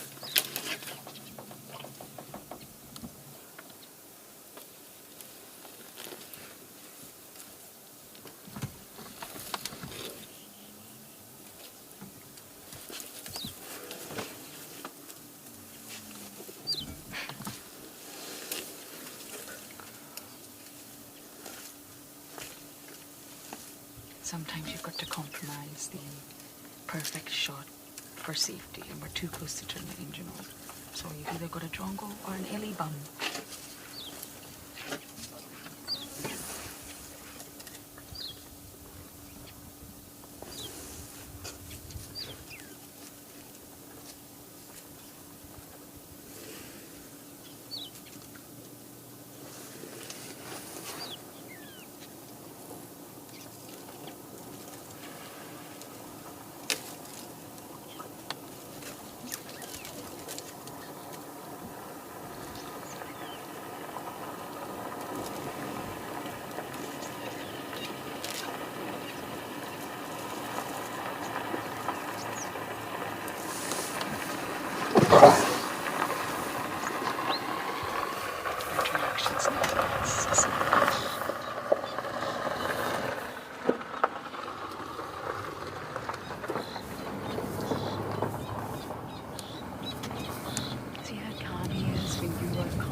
Like that car is obviously going at speed. There was a reaction there. Oh, going for a bum scratch. Ouch.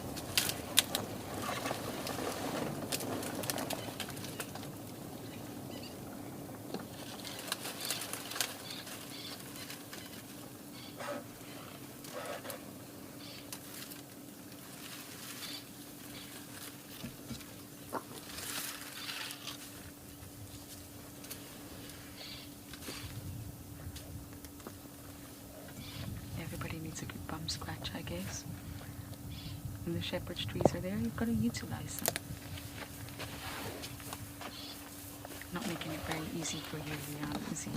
Let's just let him go behind. I can see him in my mirrors. And then we'll turn around.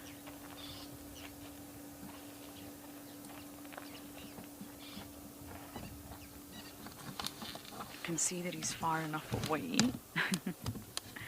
It's actually wonderful having mirrors in Juma on Wendy and Rusty. You do not.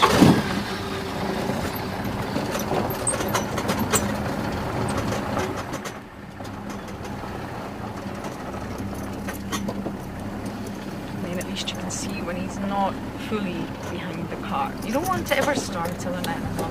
It sometimes happens by accident. You don't realize the animal's there, the animal doesn't know you're going to appear. But never ever should that sort of be something that you do regularly.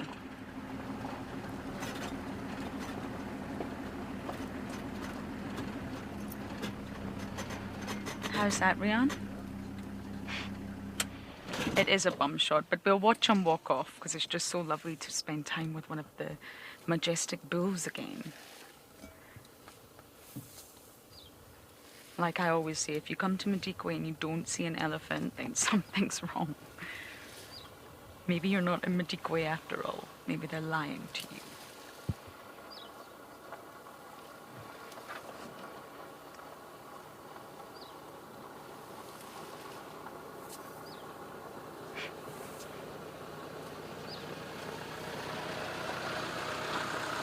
JD, yes, Madikwe is fenced. It's large, it's around 75,000 hectares, and that's huge. If you think Juma is just 1,200 hectares, and it is fenced. They are thinking about possibly opening up a conservation corridor to the Pilanesberg, but that is all very much in the talks. It's not actually in action yet. And really, you have to fence parks as long as there's enough room for the animals to move and survive and reproduce, because you can't have all the little villages and all the civilizations on the outskirts of the park, you know, receiving a knock on their door from the elephant one night.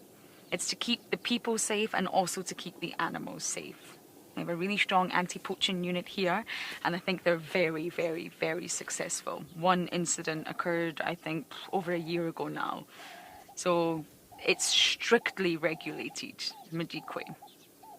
I would say possibly even more than the Sabi Sand.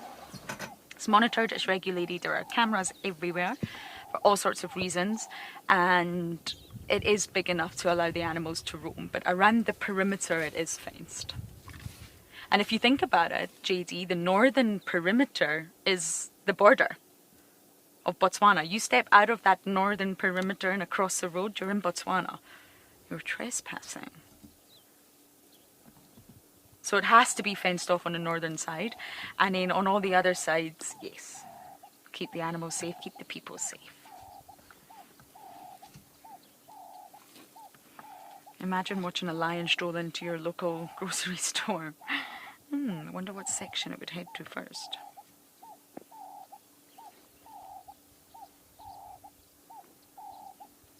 I'm going to go with the vegan aisle. That's where I would go.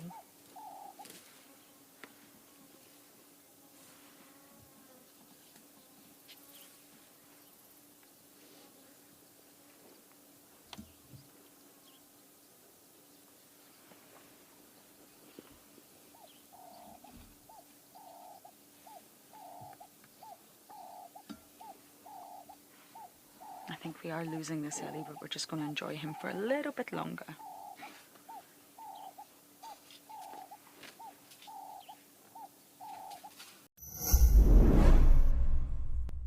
Wild Earth's mission is an expensive one, but we know that our live experience is important to so many people that cannot afford to pay for it.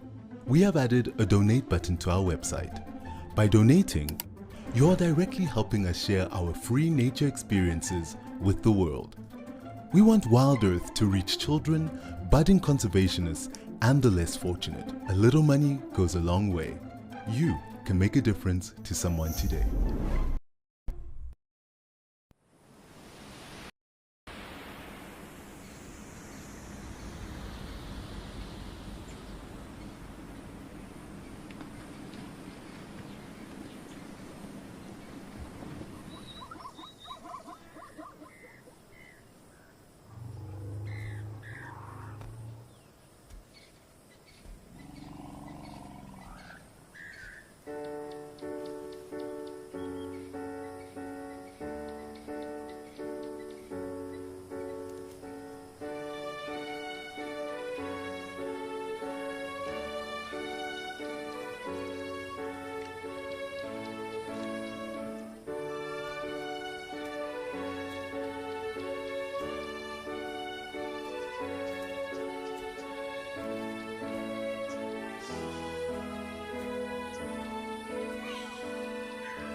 Our Ellie has disappeared, I'm afraid, but we did see another one up ahead a while ago, and I'm wondering if maybe there's a herd there.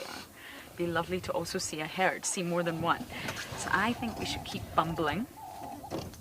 I've got my sunglasses on. We are driving into that ball of gas in the sky. It's really difficult to see in that bright white light. Let's see if we can just see more than one elephant up here. A pool party would be fantastic. Certainly the temperature for it. To see them all splishing and splashing in the water.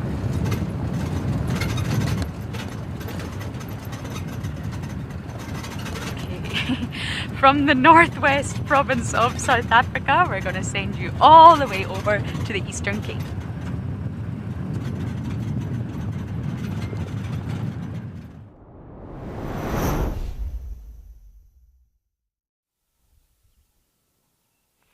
All the way from the northwest province all the way to the Eastern Cape where we are, and we're still in the same position, having a good look at all the grasses that are growing out here and just seeing if we can't just scan with binoculars, see if there's any movement of animals out here. But now it's quite hot, so most of the animals are a little bit hidden off.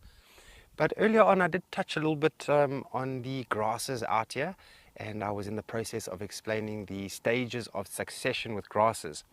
And it's a very interesting thing because it's a little bit of insight on how the grasses work. And what is very interesting, and just try and imagine that this entire area here got overgrazed. So maybe a big herd of buffalo came through here, ate a lot of the grasses, overgrazed it, and this area became a little bit bare. Then those buffaloes left, and then the land starts to rehabilitate itself. But then your very first stage of succession, and is the most important, is the pioneer stage. And so the pioneer stage is important because as those grasses grow, they do have a very high seed content, but a very low leaf content. So in a sense, it's going to be a very unpalatable grass because animals that eat the grasses, they're after, leafy content. But we know that the pioneers are not, their job is not actually to be eaten. Their job is to actually establish this area.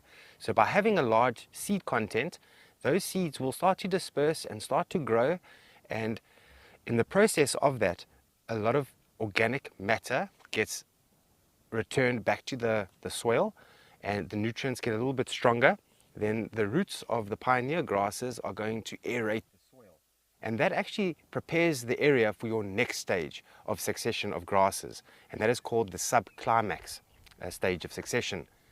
Now with the subclimax grass, most of them have actually got a bit of a half and half.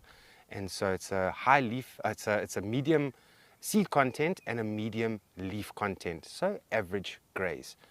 And then, same as the pioneer grass, organic matter gets added to the soil again gets more aerated, and then it makes a space for the last and final stage of succession to come in, and that is the climax grass. Now this climax grass is also important because it has a very low seed content but a very high leaf content, and therefore an extremely palatable grass. And most of the grazers that are out in these environments, those are the types of grasses that they would go for. So we'll take a look at the grasses over here. You've got to ask yourself, if we've already established that the pioneer grasses, their job is to reestablish an area, and so we've said that it has a high seed content to disperse and establish an area again. But now when it comes to the climax grasses, the last stage, its job is not really to disperse because the area has already become very well established, and therefore because of the high leaf content, generally this is where you get lots of grazers coming in, and this is the types of grasses that they go for. So yeah, just a few different types of succession. If you're ever at home in your own gardens and you have grasses, sit down and have a look at the grasses and try and work out for yourself which are the pioneer grasses and then which are the subclimax and then climax grasses. Very interesting.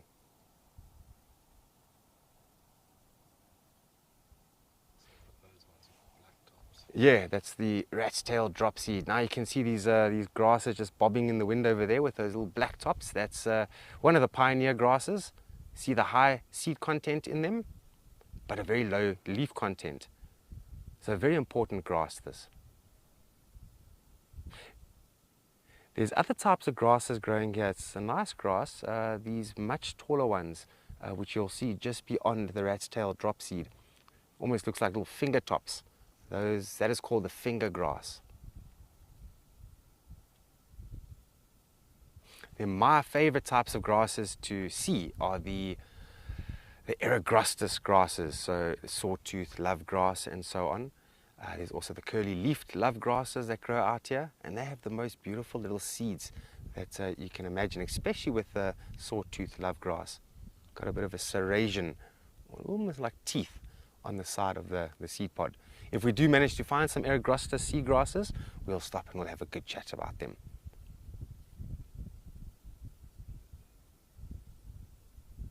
Now this will actually be a wonderful area to do a night drive. As we're approaching winter, we should start seeing the aardvarks down in the late afternoon, so they can utilize some of the warm temperatures during the late afternoon, opposed to the very cold temperatures at night. And this is a great area to find them. If you're very lucky, you might even come across bush pig out here, and aardwolf, which I've seen up here. Lots and lots of spring hares and scrub hares.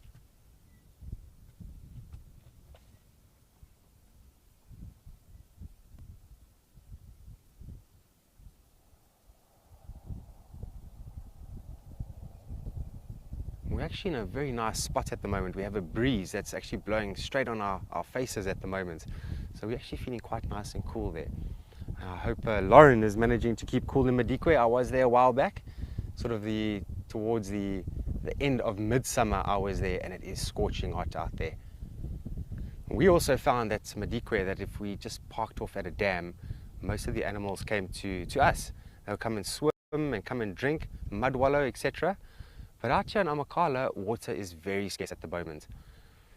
We're in the middle of a drought.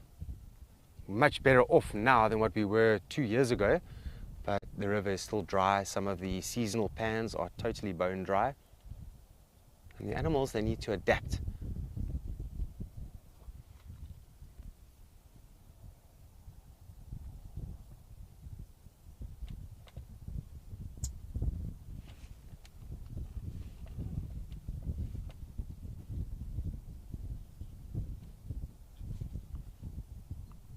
Solly, thank you. I'm glad you enjoyed it. Yeah, when it comes to the bush, there's all sorts of things to talk about. And I understand, when safari guests come out here and they spend 2 nights or 3 nights out here, there's a lot of animals that they want to see. And time is short, in a sense. But, if you have the ability to spend time on a game reserve and really go into depth with everything that's out here, it's a mind-changing experience. And what I can say is, in my time being in the bush, I've learned so much that I've actually applied to my own life, that I've learned from nature. And I find that very fulfilling.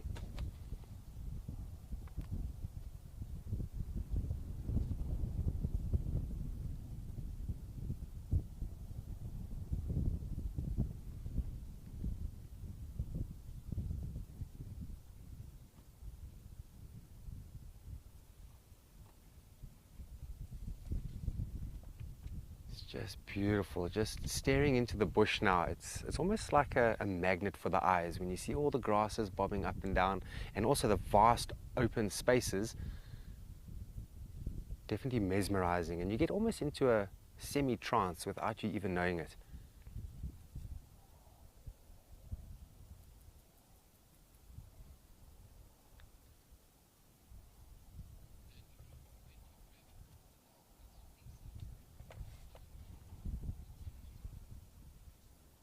Good show. I believe Lisa has managed to find some waterbuck at the Djuma Dam Cam, so let's head off there.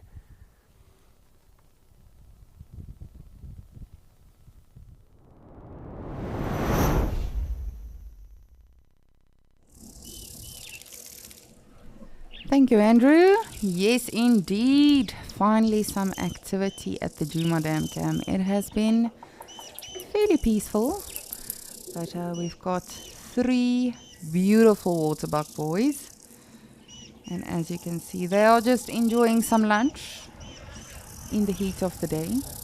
However, there is a little bit of a breeze and it is slowly starting to cool off.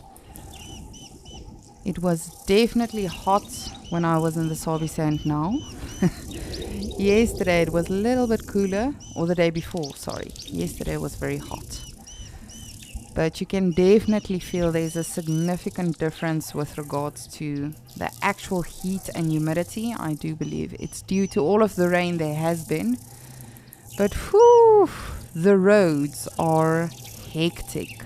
They are so wet. Some of them are completely destroyed in the Sabi Sand. They are slowly starting to repair them. Of course, you do have to wait off or hold off for the rain a little bit. Otherwise, there's no use in actually scraping and maintaining a road. But this beautiful animal is something that I got to see frequently as well, the waterbuck. As I mentioned, my aunt does have a waterhole in front of her house. And we got to see quite a few waterbuck actually. I think I saw one of the biggest herd or biggest group I've ever seen together of waterbuck. I think we counted about 15. So it was really incredible to see some of them as well. It's one of my favorite animals, or antelope at least. I find them very fascinating for various reasons. You know, all of the defense mechanisms they have with the scent gland in the neck and being able to evade predators in the water itself. But luckily this is something I did get to see while I was there. But not a bachelor group ever, coming to think of it. Not a bachelor group. So I just want to show you, we have got, as I said, I think 3. Unless the other 2 have actually taken off and left this one by himself. But I promise there were 3 of them. And our parrots are also still around. However, it is a little bit tricky with the wind to actually get a nice good close-up of all of them. Or of the 2 of them, I should say. Okay, well, apparently his friends left him. I'm sorry. Sorry, boy. They probably just headed a bit deeper into the bush. But as you can see, this is one of Africa's popular antelopes. And they really can be very dangerous. My aunt told me that the other day one of her dogs had a standoff with a waterbuck. Also big, beautiful male that came onto the lawn and wanted to obviously graze. And this little dog decided, no, not today. We don't eat the grass, but we need you to keep out of our territory. And this male just lowered his head and he made ready to actually attack. And luckily my aunt got there and saw what had been happening, and she took the doggy away. Otherwise, I do not think it would have ended well. However, that being said, I must tell you, those dogs are really tenacious. When we had our braai in the Mulwati riverbed as well on our second evening, the dogs went with. The dogs go everywhere, I have to say that. That's always been the thing of my aunt. She takes her dogs everywhere she goes in the bush. And these 3 little poodles literally wanted to attack Comet, the hyena. Like they ran after him and we had to run after them. And yes, luckily we got them and we just put them in the vehicle rather. But again, hyenas, waterbuck, elephants, they don't care what animal it is. I think to them they just think, oh well, we were here first, you need to leave now. But that just goes to show another admirable thing about animals. Risky, naive, but definitely doesn't matter how big you are. There's always some fight in anything, whether it's a waterbuck, an elephant, a small little poodle.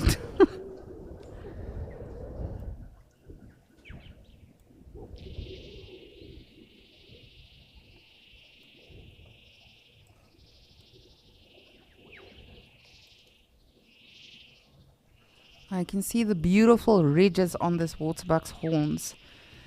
And as we learn a lot of the animals, you know, the males do have to establish that dominance, whether it's for creating and establishing harems, whether it's just to sort of establish their own home range. They do fight with each other. And as I mentioned, you know, if it needs to happen, they will also fight themselves or defend themselves by fighting a predator by using their horns.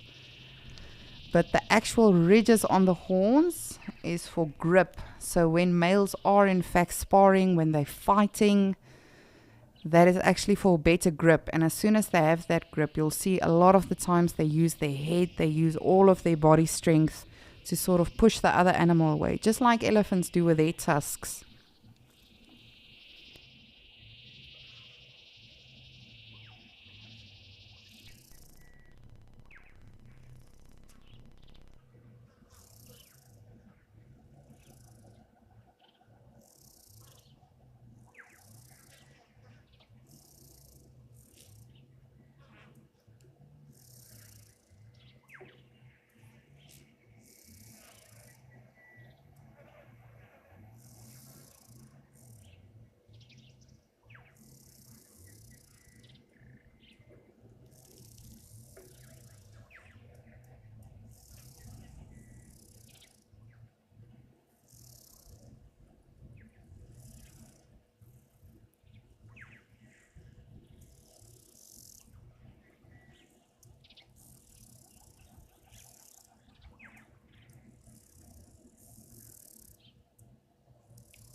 And they really are one of my favorite animals just to sit and observe. That big group that we saw, close to the waterhole as well, they were just... I can just sit and watch them all day. I know it seems like a very boring thing to do, but I find them very fascinating. Also very vigilant and very, very alert animals, much like kudus. Always listening, keeping an eye on everything.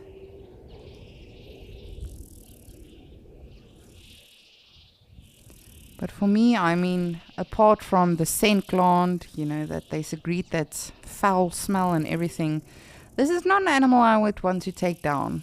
Not as a pride of lions, not as a leopard. I don't know if I want to risk that. Because can you imagine those horns impale you? Just like buffaloes, a lot of the other animals that have that as a defense mechanism as well.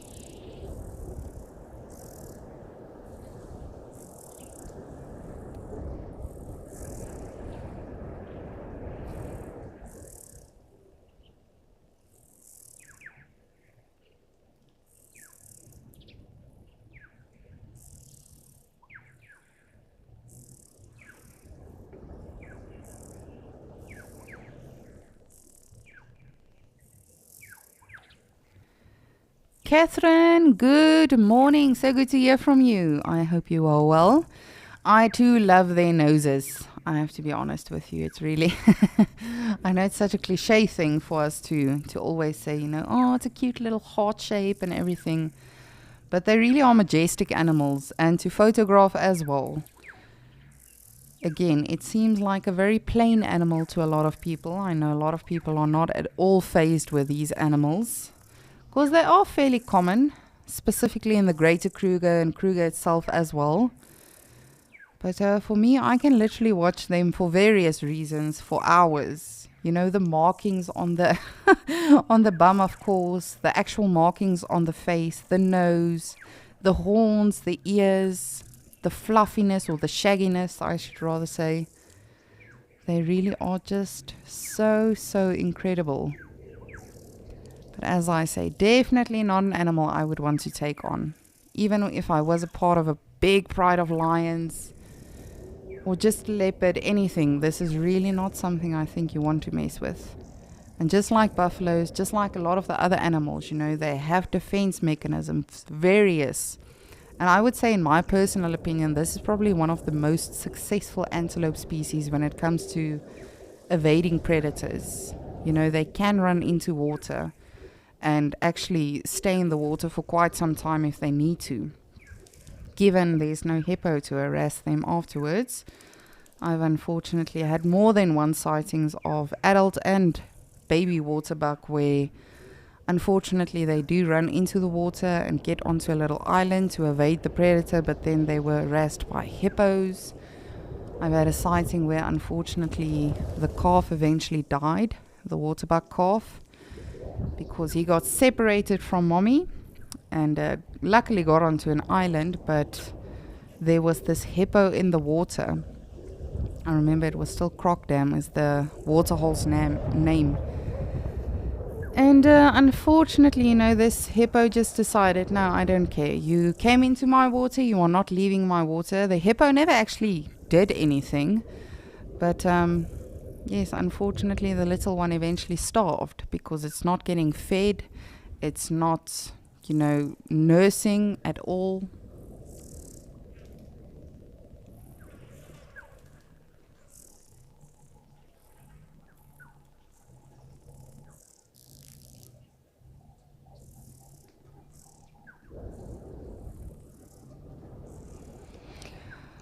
Oh, I just love them, but I'm going to continue watching these beautiful creatures. And of course, I've got my eyes on Ukukuyo as well. But Lauren has got a very tall animal for all of you in Madikwe.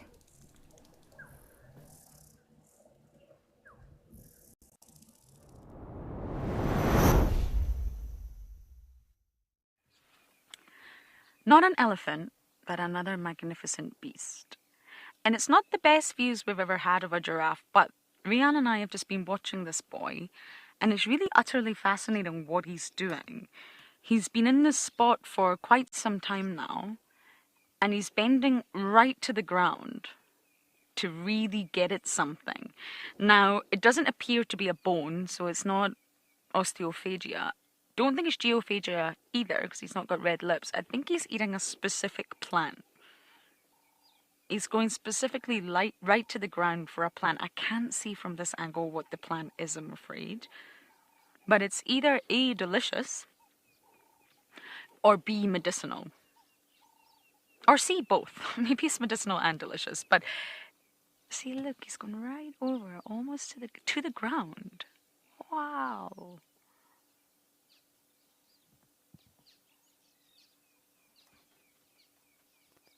I know we can't really see properly, but it just debunks that sort of myth, that giraffes develop this long neck just to reach the tallest of trees. Because most of the time when you see giraffe, they're bending over.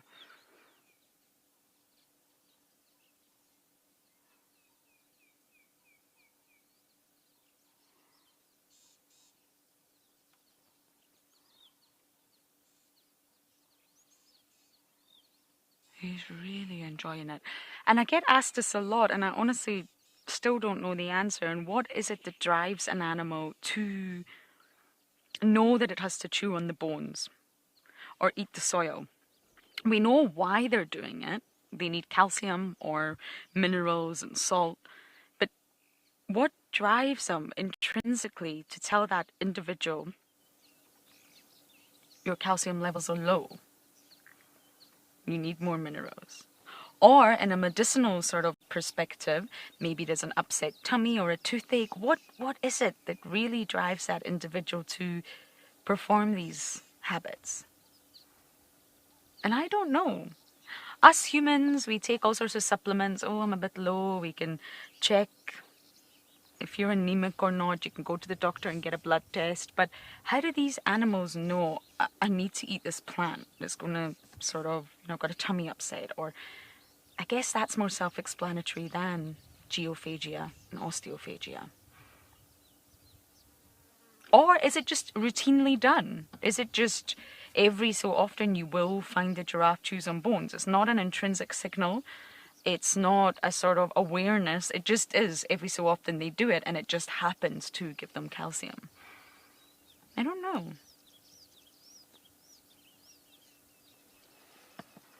I guess the upset tummy one makes a lot more sense because they will go straight for the medicinal plant. But otherwise,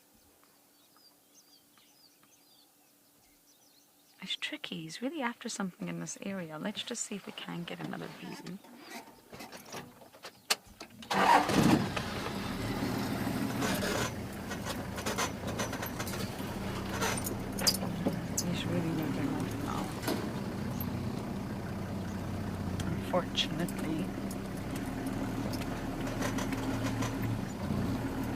you guys think? Do you think it is just a routine chewing on bones? Maybe chewing on bones is delicious. Who knows? I don't chew on bones, so I have no idea if it is delicious. Or is there a signal? Is the body telling the giraffe you are low on calcium? You need to chew on some bones.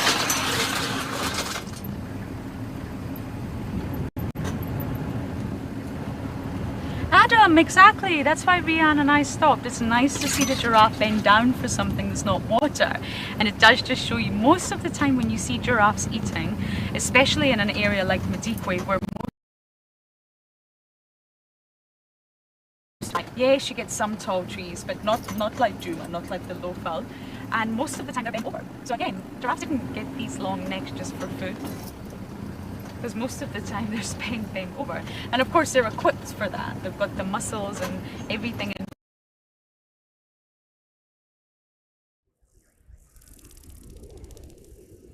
Sorry about that. We'll get Lauren back as soon as she's found something again. Or is perhaps not on the move. As I said, I too now realize that this signal thing is a real thing. Whether we are in Madikwe, in Djuma, it's a miracle we get to broadcast at all. As I say, my father was petrified when he did not hear that we are safe. And by that time I had already told him, Dad, we've arrived safely, everything is okay, but he never got the message because the signal is just terrible. But that's what happens when you are out in the African wilderness. But as you can see, we are still admiring the bottom of this waterbuck. He has been absolutely magnificent.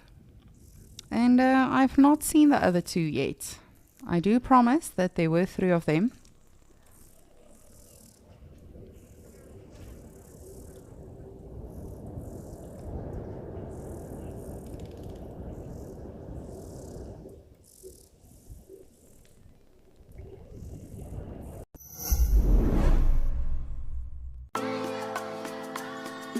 Thanks to our wonderful Wild Earth explorers, Wild Earth Kids is back. Your monthly subscriptions have allowed us to relaunch Wild Earth Schools on a weekly basis, every Wednesday for the first hour of the Sunset Safari. You guys bring a smile to my face every single day. Sign your class up for a special virtual field trip to Africa, because touching the lives of the future protectors of our Earth truly matters.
Oh, but Catherine, sadly, this water bug doesn't want to show us its beautiful heart-shaped nose.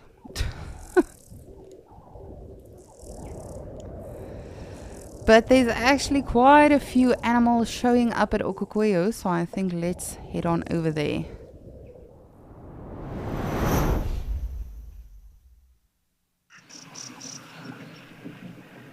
We got all of the zebras and the springbok and the wildebeest. There's actually quite a few smaller foals that we've been seeing, but we've had a brilliant day so far on Escape to Nature. Lauren has had an elephant, a giraffe, some of the other general game, talking about some flies in Madikwe as well.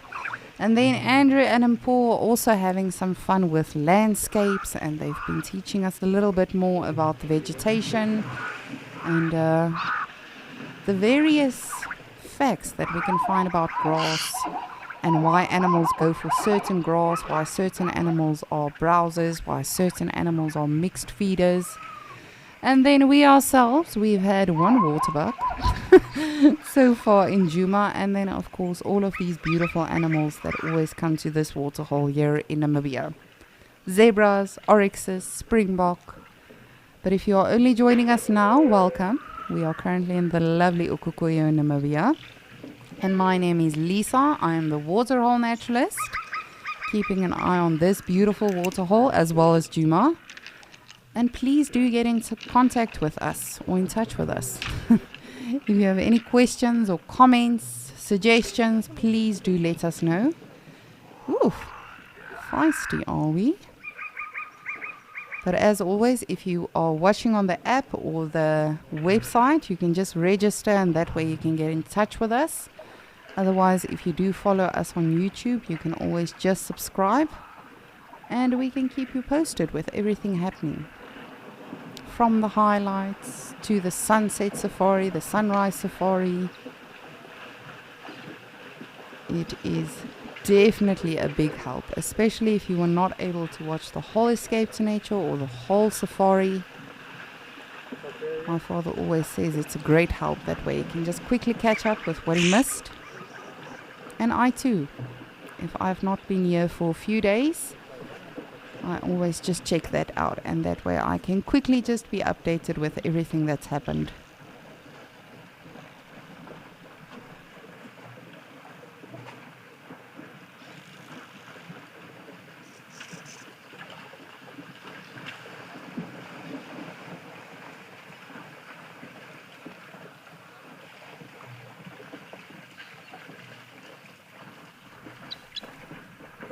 But it's a lot of zebras, and there's quite a few young foals here.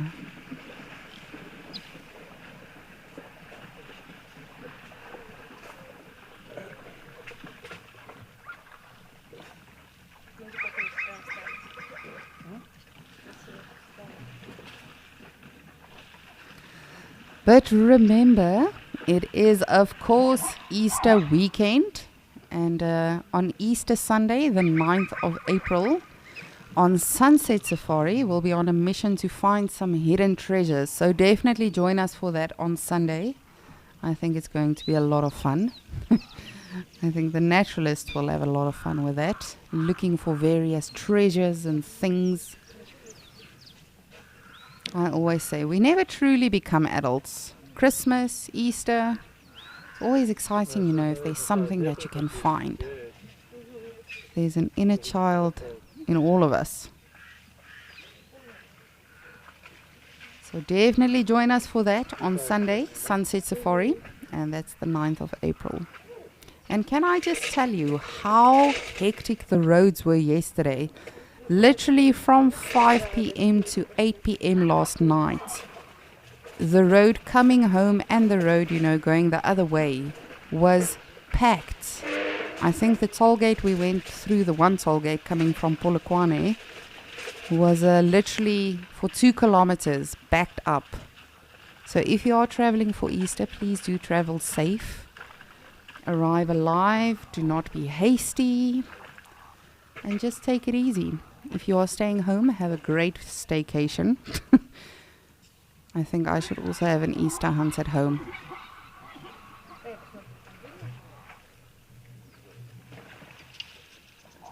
Yes, Max is also now confirming that the one tollgate Kranskop is an absolute mess during holiday times. But I think also it's the, if I'm not mistaken, it's the one annual get-together of, I think it's the ZCC, if I'm not mistaken.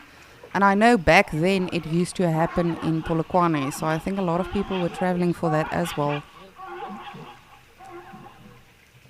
Oh, yes. That is perhaps why then, Max. I think they've they've re-established that because everyone was heading towards Polokwane. So maybe, you know, it's happening again this year. I don't know. But in short, if you are traveling for Easter, wherever you find yourself in the world, please do travel safe. I know we all want to get to our destination and just switch off, but just drive safely. Take it easy. Drive carefully, drive for everyone around you. That is definitely an applicable thing in South Africa. I don't know about the rest of the world. But just take it easy. Like these oryxes. Well, apart from that one.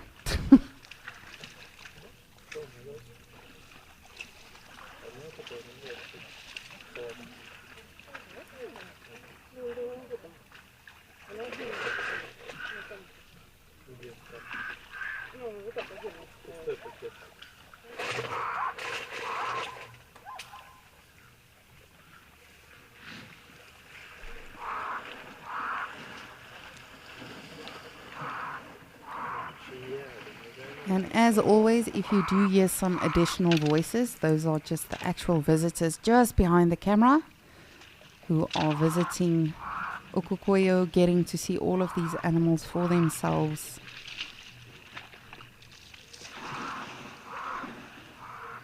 But how incredible that all of us are enjoying this together.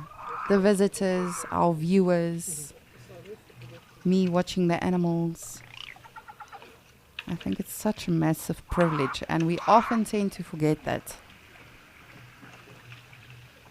Even when we were on safari now, and we didn't see all that much at times, you know, it was really just such a blessing to be driving around and to hear all of the sounds, and to smell elephant dung again.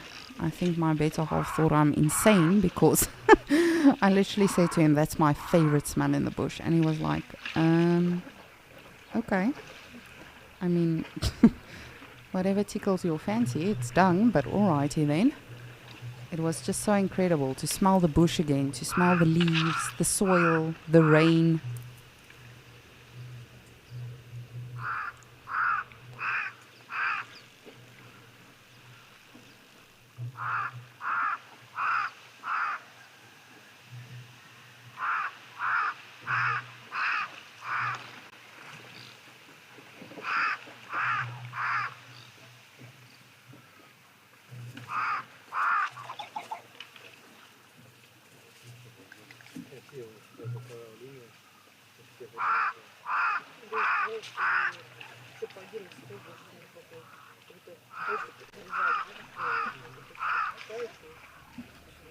Oh, this is not a call that I missed.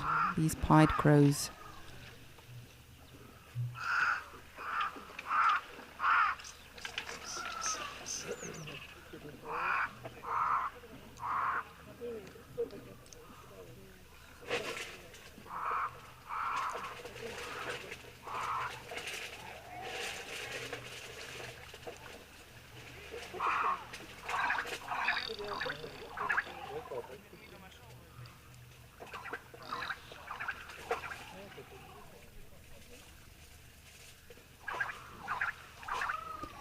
But hopefully the next stop will be Okukoyo. As I said in the beginning of the year, I am hoping and planning and praying to do it this year. And hopefully everything works out that I am able to. But I'm just so thankful and grateful that I actually got to be in the bush again, to see actual tracks, to see how Shadulu was dragging that kill and to actually look at all of the tracks as it happened. I remember we drove on one road and someone was scraping one of the roads or grading one of the roads, and it was just this fresh smell of soil, plants, everything that you could smell, because of course, you know, a lot of the plants also got a lot of damage with the rain. But it was amazing. Laura, Cam, you would like to know what was my highlight. Definitely meeting Tess and Panda.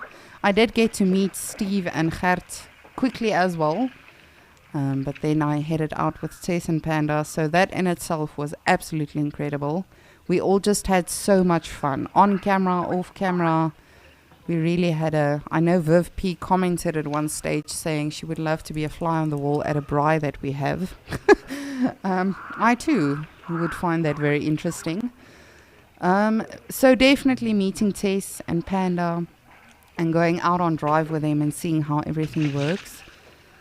But to be honest with you, well, the cliche one would be Shadulu dragging that kill, you know, after Marshall, my better half, wasn't able to actually see a cat, and to then have him see a cat for a kilometer long in the middle of the road, in the heat of the day, just dragging that kill, you know, on a mission to get to a den to feed her cub.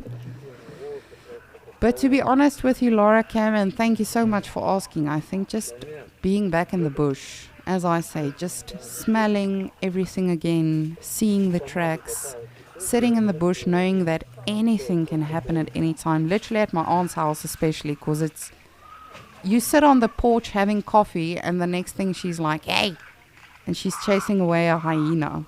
I mean, the one evening we had a braai in the Mulwati River as well. The elephants were breaking some of the trees literally behind us, and she would just scold them. She would be like, no, guys, please leave the trees alone. You're breaking all of them. And, you know, just experiencing that with her again, because she's been, as I say, I've been going to Sabi Sand since I was very little, and it's always been with her. So just experiencing that with her as well, and of course introducing my better half to her and them getting to know each other. And it goes without saying, seeing the elephants again that I used to work with. That was just, and that was a surprise. I didn't know that was going to happen. I just went over to the lodge to say hello to everyone. My one friend that at the time that I worked there used to be the head guide has become assistant manager, and he's now become the lodge manager. So I'm super proud of him. And yes, when we got there, he was like, let's take a quick drive. And we went to go see the elephants in the bush, and it was just amazing.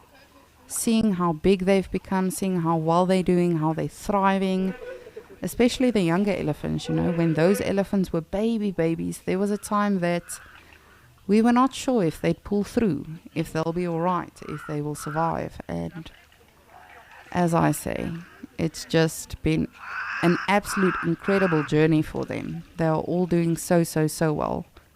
And it really is a massive success story to know that you were part of these animals' lives and their rehabilitation and all of that. So I hope that answers your question, Laura Cam. Everything has been amazing, just so amazing. And it's weird to come back to the city and, you know, it's sort of back to reality, just to live the normal life again.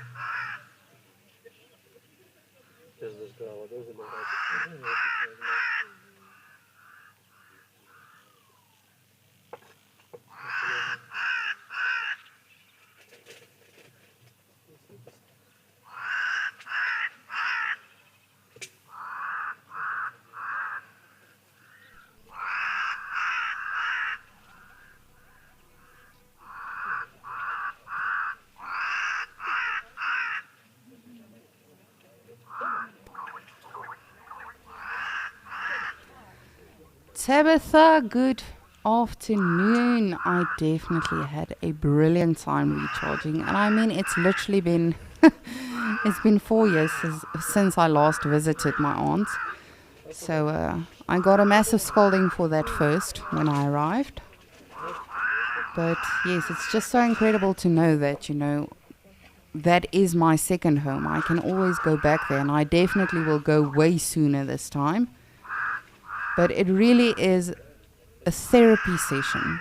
I know I often say that with Escape to Nature as well, and you know, wherever we find ourselves, spending time with these animals, whether it's on the dam cams or with the naturalists in the actual locations, but it literally is. It's such a good time for your soul, and you really just, for me personally, I always say that, but I become very humbled by stargazing. And when we had that barbecue in the riverbed, it was this massive sky above us, and the moon, because it was almost full moon, and all of the twinkly stars, and you could actually see the Milky Way with the full moon, which is incredible. That doesn't often happen.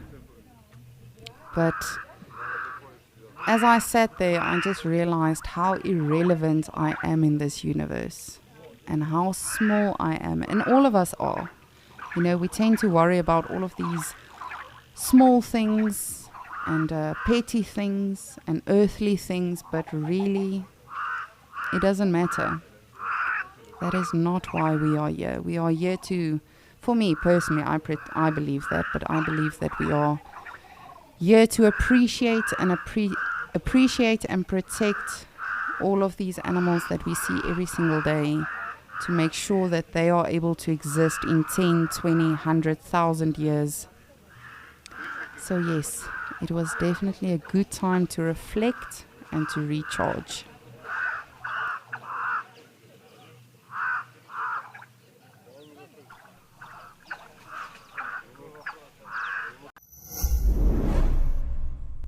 We hope that when you watch Wild Earth, you will fall in love with nature.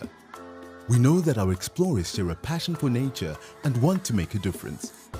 Wild Earth Schools is back. Sign up to be an explorer, and your subscription will help us reach the future conservationists of our planet. Invest in something that truly matters, encouraging children to care for our beautiful wild Earth. Wild Earth Explorers, make a difference.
I will be brutally honest with you. I did not miss the crows. I know when we don't hear them, then I probably will. But yes, I feel about the crows here in Okukoyo like I do about a harida. It's a very unnecessary noise. But luckily I got to do a lot of birding as well. I saw nesting brown snake eagles. I saw southern ground hornbills, of course the lilac-breasted rollers, woodlands kingfishers, a lot of water birds, of course, all of the lapwings, ground lapwing, the blacksmith lapwing, the wattled lapwing. It really was just so incredible. I was hoping to see some battaliers, or even just one, but unfortunately I did not. But that's okay. I'll see everything next time. And that hippo that I've told all of you about, Jordan, the one that when my aunt says, roll around, Jordan, roll around, then he does so. Apparently he's taken off. I'm not sure where he went. My aunt says he just disappeared. So perhaps he just moved to another waterhole. He's become an adult. He's looking for a girlfriend.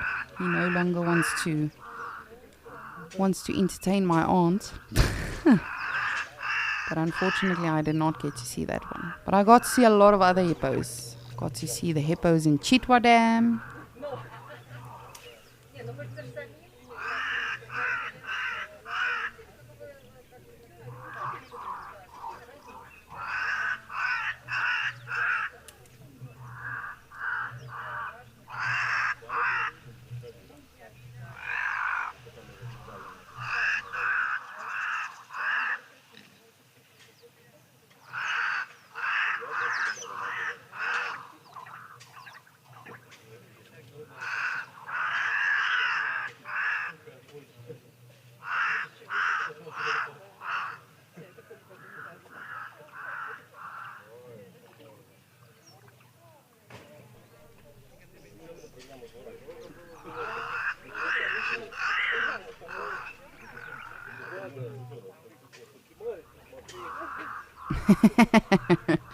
Algae7, good to hear from you.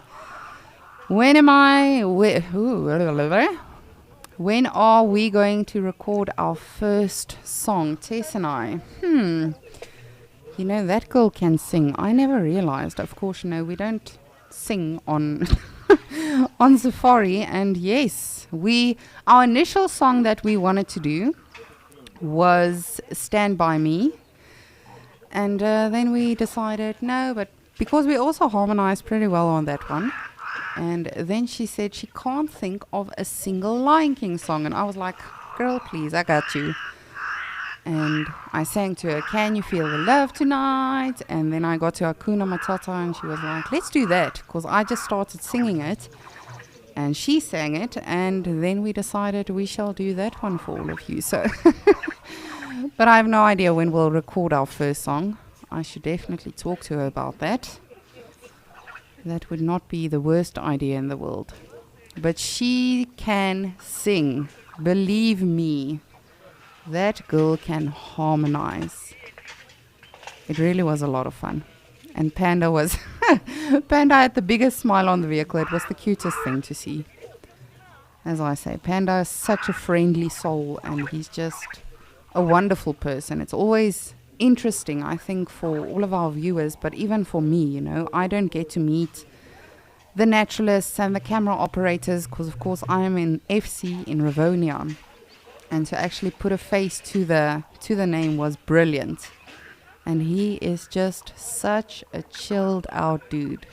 Tess, of course, we see her on Drive. Tess and I have had multiple conversations before actually meeting. So Tess, I could more or less anticipate what she was going to be like, and she was even better than what we see her on the shows. But Panda was brilliant. I hope all of you get to meet Panda one day. He is phenomenal. And of course, apart from just being a brilliant camera operator, he is such a gentle soul. But it really was perfect. It was an incredible breakaway. But sadly, we are coming to an end of our Escape to Nature journey.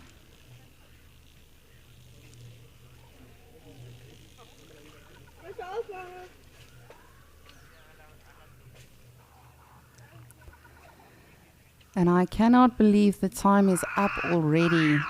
If you did join us today on Escape to Nature, we got a lot of questions and comments today.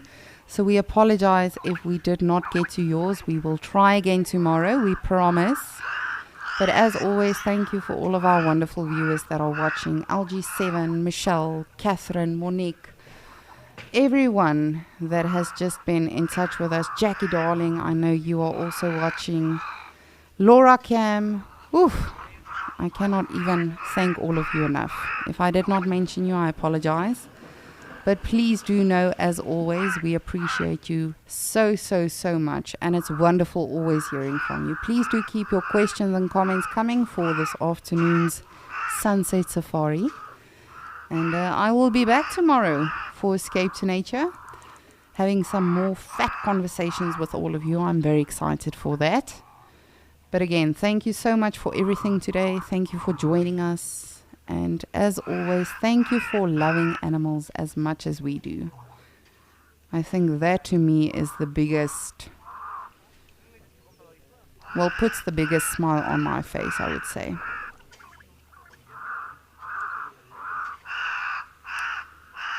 And then, of course, thank you for entertaining all of my stories today about my Sabi Sand adventure. It has been wonderful.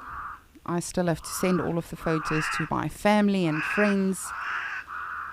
But thank you so much for being excited with me beforehand and, of course, being excited with me afterwards, listening to all of my stories. It really means a lot, and I mean that from the bottom of my heart. But I will see all of you beautiful people again tomorrow for Escape to Nature. I hope you have a wonderful day. And hopefully we'll see you this afternoon for Sunset Safari. But please be safe if you are traveling for Easter weekend today already. Please travel safe. And I will see all of you wonderful viewers again tomorrow.